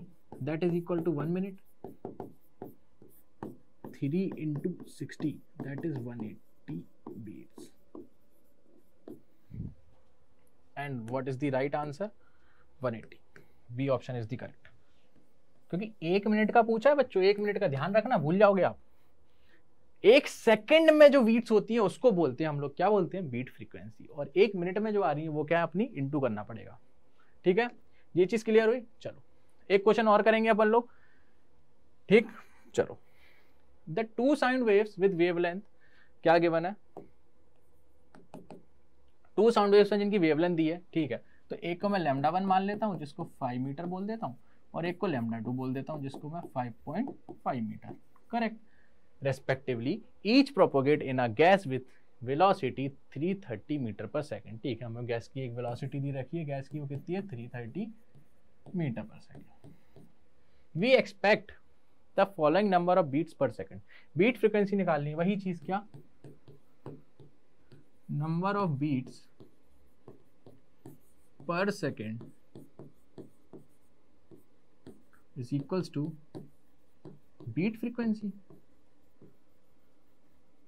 करेक्ट। और बीट फ्रीक्वेंसी क्या होती है बच्चों, f2 माइनस f1। बोलो सही है। अब मुझे एक चीज बताना बच्चों, एक चीज बताना, यहां पर मैं f2 माइनस f1 निकालना है, मतलब मेरे को बीट फ्रीक्वेंसी निकालनी है, that is f2 minus f1। Correct. आपको पता है v equals to f lambda होता है, तो क्या मैं यहां से f2 की जगह क्या लिख सकता हूं, v अपॉन f। अब देखना v तो दोनों के लिए सेम है, सेम गैस की स्पीड है, तो v तो दोनों के लिए सेम लिखूंगा, तो v अपॉन लैम्डा, और लैम्डा की जगह lambda 2 minus v upon lambda 1 कर दूं, कोई दिक्कत, ठीक है। v कितना मेरा 330, देखो ये दिया 330 upon lambda 2 5.5 minus 330 whole upon 5, ये मेरा मॉड में, ये जो भी आएगा वही मेरा आंसर है। इसको सॉल्व करके इसका आंसर लिखाओगे, कमेंट बॉक्स में बताओगे इसका आंसर बच्चों, पक्का इसका आंसर कमेंट बॉक्स में बताना। ये जो भी आंसर आ रहा है, देखो इसको डिवाइड कर देना, इससे जो भी आएगा माइनस करना है इसको। अगर ये नेगेटिव भी आ रहा है तो आपको कुछ नहीं करना है, इसका मॉड लेना है, और मॉड में जो भी वैल्यू आ रही है, जैसे मान लो कोई भी वैल्यू आ गई, ठीक है, अभी आप लोग फिर बोल दोगे कि सर आपने इसको सॉल्व नहीं कराया, क्योंकि इसको आप कोई भी सॉल्व कर सकता है। जो भी वैल्यू आ रही है अंदर, चाहे नेगेटिव आए चाहे पॉजिटिव आए, आपको आंसर कैसा निकालना है, पॉजिटिव। तो जो भी वैल्यू आ रही 330 अपॉन 5.5 माइनस 330 अपॉन 5 का मॉड जो भी आएगा वो मेरे को ऑप्शन आपको बताना है।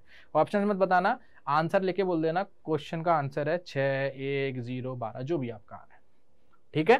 चलो अब आ जाते हैं अपने डॉपलर इफेक्ट्स पे। भैया डॉपलर इफेक्ट्स क्या बोलते हैं ये भैया, देखो सिंपल सी बात, अभी तक हम क्या पढ़ रहे थे, साउंड सोर्स होगा, फ्रीक्वेंसी आ रही है, वेव बन रही है। अब हम क्या बात करेंगे, एक साउंड सोर्स की बात करेंगे और एक ऑब्जर्वर की। साउंड सोर्स कैसे, मान लीजिए वहां पर एक डीजे बज रहा है, एक डैग लेके बच्चा ऐसे चला आ रहा है, आजकल चलते नहीं कल बड़ी आराम से पकड़ के बूफर चलते चले जा रहे हैं और गाने सुन, है। तो मान लीजिए, तो हमारा जो सोर्स है वो भी मूव कर सकता है ना, साउंड चल रहा है, हम तो मूव करेंगे जो हमारे ऑब्जर्वर है। तो डॉपलर इफेक्ट क्या है ना बच्चों, जब सोर्स और ऑब्जर्वर के बीच, सोर्स मीन्स जहां से साउंड आ रहा है और ऑब्जर्वर मीन्स जो साउंड सुन रहा है, तो सोर्स और ऑब्जर्वर के बीच जब भी रिलेटिव मोशन होगा, रिलेटिव का मतलब समझ गए, किसी से पूछा जाए तब, रिलेटिव मीन्स मुझसे पूछा जा रहा है, तो मेरे रिस्पेक्ट में अगर वो चल रहा है ऑब्जर्वर, तो मेरे रिस्पेक्ट में अगर सोर्स चल रहा है तो रिलेटिव मोशन है। करेक्ट। तो अगर रिलेटिव मोशन है, या उल्टा बोल देना, ऐसा मत बोलना सर ने यही बोला ऑब्जर्व, सोर्स के रेस्पेक्ट में अगर मैं चल रहा हूं तो भी रिलेटिव मोशन है। तो उस टाइम एक्चुअली क्या होता है, जब दोनों के बीच में रिलेटिव मोशन होता है, तो जो फ्रीक्वेंसी का साउंड आ रहा है ना सोर्स से, वो हमें सुनाई नहीं देता। हमें जो फ्रीक्वेंसी का मतलब एक्चुअल फ्रीक्वेंसी मान लो एफ है, तो हमें वो फ्रीक्वेंसी सुनाई नहीं देगी, हमको अपैरेंट फ्रीक्वेंसी सुनाई देगी। अब अपैरेंट फ्रीक्वेंसी का मतलब कुछ फ्रीक्वेंसी चेंज होकर सुनाई देगी, वो सेम फ्रीक्वेंसी का साउंड हमको नहीं आएगा, उसी को बोलते हैं डॉपलर्स इफेक्ट। आओ इसकी डेफिनेशन देख लो। When there is a relative motion between source and observer, I already told you, when there is a relative motion between source and observer, the frequency of sound heard by observer, जो sound की frequency observer को सुनाई देती है वो different होती है actual frequency से, किसकी, साउंड सोर्स की। This is known as Doppler's effect. Correct, वही सेम चीज। एंड एक चीज और देखो, and the frequency which is different from the actual frequency, जो फ्रीक्वेंसी डिफरेंट होती है, जो हमें सुनाई देती है एक्चुअल फ्रीक्वेंसी से, उसको हम बोलते हैं अपैरेंट फ्रीक्वेंसी। इसमें किसी को कोई दिक्कत नहीं होनी चाहिए। आ जाओ, तो अपैरेंट फ्रीक्वेंसी होती क्या, उसको कैसे निकालेंगे। देखो बच्चों, इसके मैं 10 फॉर्मूले नहीं बताऊंगा, आपको एक ही बताऊंगा, और मैं ऐसा क्यों कर रहा हूं उसका एक रीजन है। देखो एनसीईआरटी में क्या दिया होता है, सबको पता है क्या दिया होता है। पहले दिया रहेगा विथ रेस्पेक्ट टू ऑब्जर्वर, अगर ऑब्जर्वर रेस्ट पर है और हमारा सोर्स आगे की तरफ जा रहा है, फिर सोर्स पीछे की तरफ आ रहा है, फिर वो ऑब्जर्वर को स्टॉप कर देंगे, फिर कहेंगे हमारा सोर्स आगे आ रहा है, सोर्स पीछे जा रहा है, फिर दोनों चल रहे हैं, दोनों वापस, अरे बहुत कहानी है। हम क्या करेंगे, सारी चीजों को ध्यान ही नहीं देंगे, कौन कहाँ चल रहा है, कौन क्या बोल रहा है, नहीं बात करेंगे उनकी। हम बोलेंगे सर मेरे को एक कॉन्सेप्ट याद रखना है, और वो याद करके हम आंसर निकालेंगे। सुनो मैं क्या बोलूंगा, सुनना, ध्यान से सुनना। देखो मैं क्या बनाऊंगा, मैं बोलूंगा कि मेरा एक सोर्स है। देखो मैंने ये सोर्स बना लिया, ये मेरा सोर्स है, कौन सा सोर्स है, साउंड, ठीक है, ये मेरा सोर्स है, ठीक, और ये रहा मेरा ऑब्जर्वर, ठीक है, पक्का।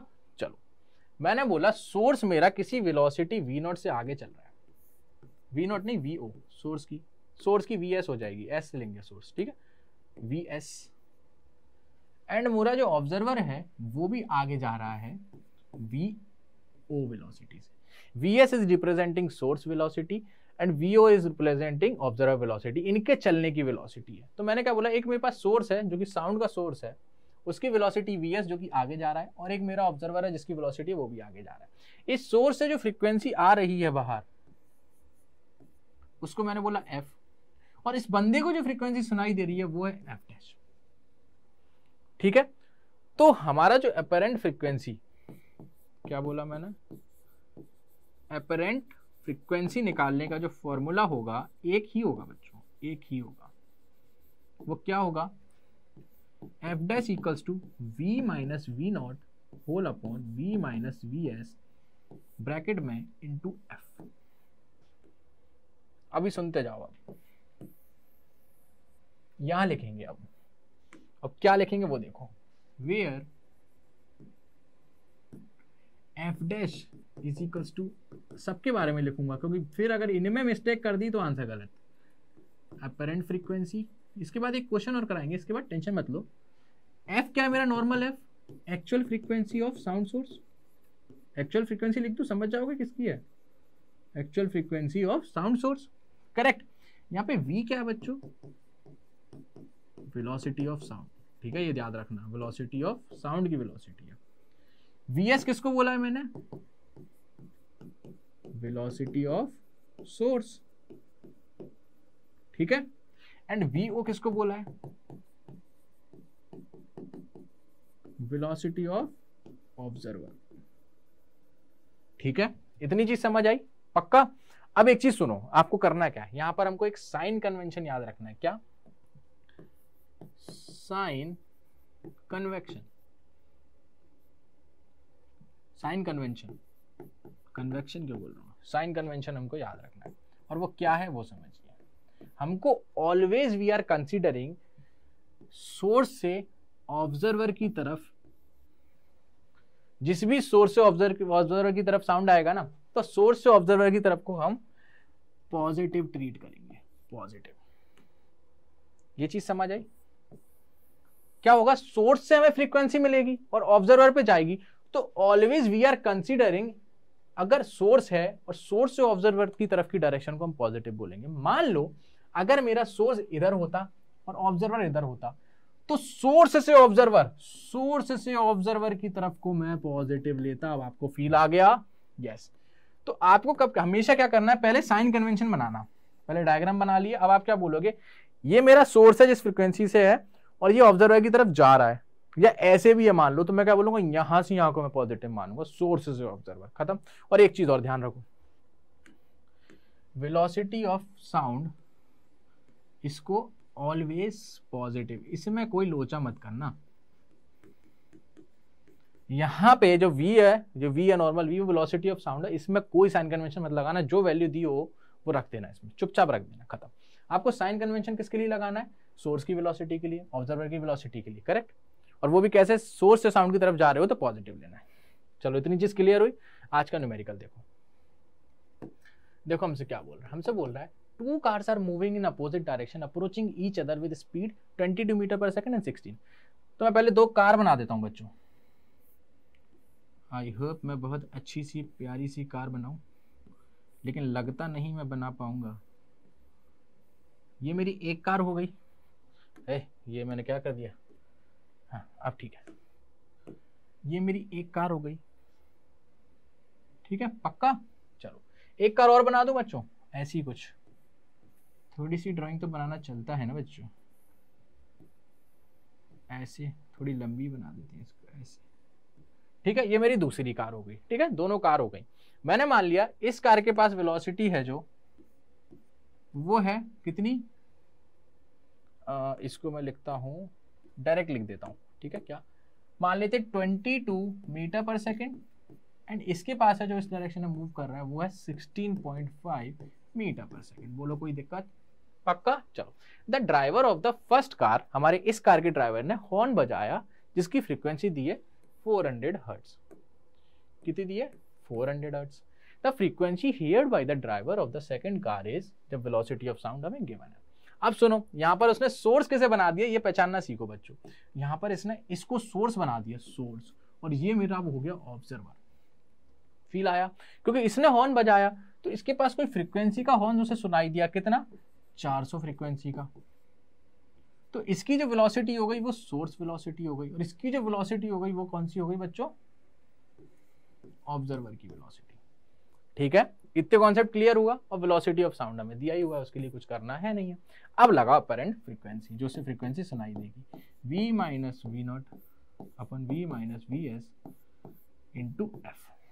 ठीक है, अब सुनो, रख दू मैं वैल्यू सारी। देखो v के लिए मैंने क्या बोला, छेड़खानी मत करना, सीधे रख दो 340 माइनस, देखो अपॉन 340, ये मैंने ऐसे ही रख दिया दोनों। चलो अब वी नॉट की जगह रखो। सुनो मैंने क्या बोला था, सोर्स से हमेशा ऑब्जर्वर की तरफ को पॉजिटिव मानूंगा मैं। सोर्स कौन है मेरा? गिरा। ऑब्जर्वर ये, इस डायरेक्शन को मैं क्या मानूंगा? पॉजिटिव। खत्म। सोर्स की स्पीड इस डायरेक्शन में पॉजिटिव, सोर्स की स्पीड पॉजिटिव, यहां क्या रखोगे? पॉजिटिव, तो यहां 22 रख दो डायरेक्ट। वीओ ऑब्जर्वर, ऑब्जर्वर कैसा आ रहा है इधर 16.5, लेकिन मैंने पॉजिटिव उधर माना है 16.5 नेगेटिव का, तो कितना आएगा? माइनस 16.5। किसी को दिक्कत नहीं। और इनिशियल फ्रीक्वेंसी कितनी थी उसकी? 400। जरा ऐसे सॉल्व करोगे बच्चों, कितना आ रहा है? 356, ये प्लस हो जाएगा ना? ठीक है, वो अपॉन 20 जाएगा 318 इंटू 400। इसका आंसर अब सॉल्व करना पड़ेगा, बट आई नो ऑप्शन में मेरे को पता है, मैंने आखिरी में आते आते इस क्वेश्चन को देखा था, तो इसका आंसर ए आता है बच्चों। चेक कर लेना, अप्रोक्सीमेटली इतना ही आएगा। ठीक है, इतना आंसर इसका आता है। इसको सॉल्व करके देखना, इसका आंसर अप्रोक्सीमेटली, मैं यहां लिख देता हूं, अप्रोक्सीमेटली 448 हर्ट्ज के आसपास आता है। ठीक है बच्चों, तो जैसा कि आपने बोला वैसा कि हमने काम किया। आज हमारा वेव्स का पूरा साउंड एक कॉन्सेप्ट और एक पूरे उसमें खत्म कर दिया आज हमने। ठीक है, इसमें हमने क्या क्या पढ़ लिया? पूरा साउंड वेव स्टार्टिंग से एंड तक पढ़ा। साउंड वेव होती है, उसकी इक्वेशन क्या होती है, फिर डिस्प्लेसमेंट वेव क्या होती है, फिर हमारी प्रेशर वेव की इक्वेशन क्या होती है ना, डेंसिटी वेव की इक्वेशन क्या होती है, ऑर्गन पाइप पर आई, स्पीड ऑफ वेव देखा, closed organ pipe, open organ pipe, उनके हार्मोनिक्स की बात कर ली। उतना करने का फिर रेजोनेंस देखा एयर कॉलम में, करेक्ट। उसके बाद फिर हम बीट्स पर आ गए, बीट्स की भैया की बात करी, उसका डॉपलर इफेक्ट्स पे आ गए, उसके लिए हमने एक फॉर्मूला बनाया और क्वेश्चन का आंसर निकाल दिया, करेक्ट। तो आज हमारा वेव चैप्टर पूरा का पूरा एंड होता है एंड साउंड वेव्स पूरा का पूरा आज खत्म हो जाता है। ठीक है बच्चों, तो अब आप अपने पेपर अच्छे से दे सकते हो। एंड हाँ, मैं प्रैक्टिस सेशन लाने की सोच रहा हूँ, एंड हो सका तो शायद सैम्पल पेपर्स जो आ जाते हैं आपके सीबीएसई को, उसको कराने की कोशिश करूँगा। पूरा का पूरा फिजिक्स का पेपर, सैम्पल पेपर जो भी होगा उसको कराने की कोशिश करेंगे। ठीक है, कमेंट सेक्शन में मैं पढ़ता हूँ, सारे कमेंट्स पढ़ता हूँ, बट रिप्लाई नहीं दे पाते हैं, है ना, तो उसके लिए मैं वीडियो में आके आपको रिप्लाई दे देता हूँ। तो जैसा कि बच्चे बोल रहे थे वीडियो चाहिए, ये भी आ गई, एंड प्लस उसके अब सैम्पल पेपर्स को हम पूरी तैयारी करेंगे। ठीक है, चलो, तो best of luck for your exams, and बहुत अच्छे से पेपर दीजिएगा। और अब बिल्कुल टेंशन लेने की जरूरत नहीं है बच्चों, क्योंकि अब एंड मौका आ गया है, आपके पेपर्स आ गए हैं, बिल्कुल सर पे आ गए हैं। तो अब तो आप ये समझिए, आपने केमिस्ट्री, अब फिजिक्स ही नहीं है, केमिस्ट्री हो गया, बायोलॉजी हो गया किसी बच्चों का, एंड इवन मैथ्स भी हो गया, और भी सब्जेक्ट्स हैं, सबको आपने जितना जितना पढ़ा है ना, उसको अच्छे से पढ़ के जाइए, वो मोस्ट इंपॉर्टेंट चीज़ है, करेक्ट। तो चलिए मिलते हैं अगली क्लास में, तब तक के लिए bye bye, tata, best of luck.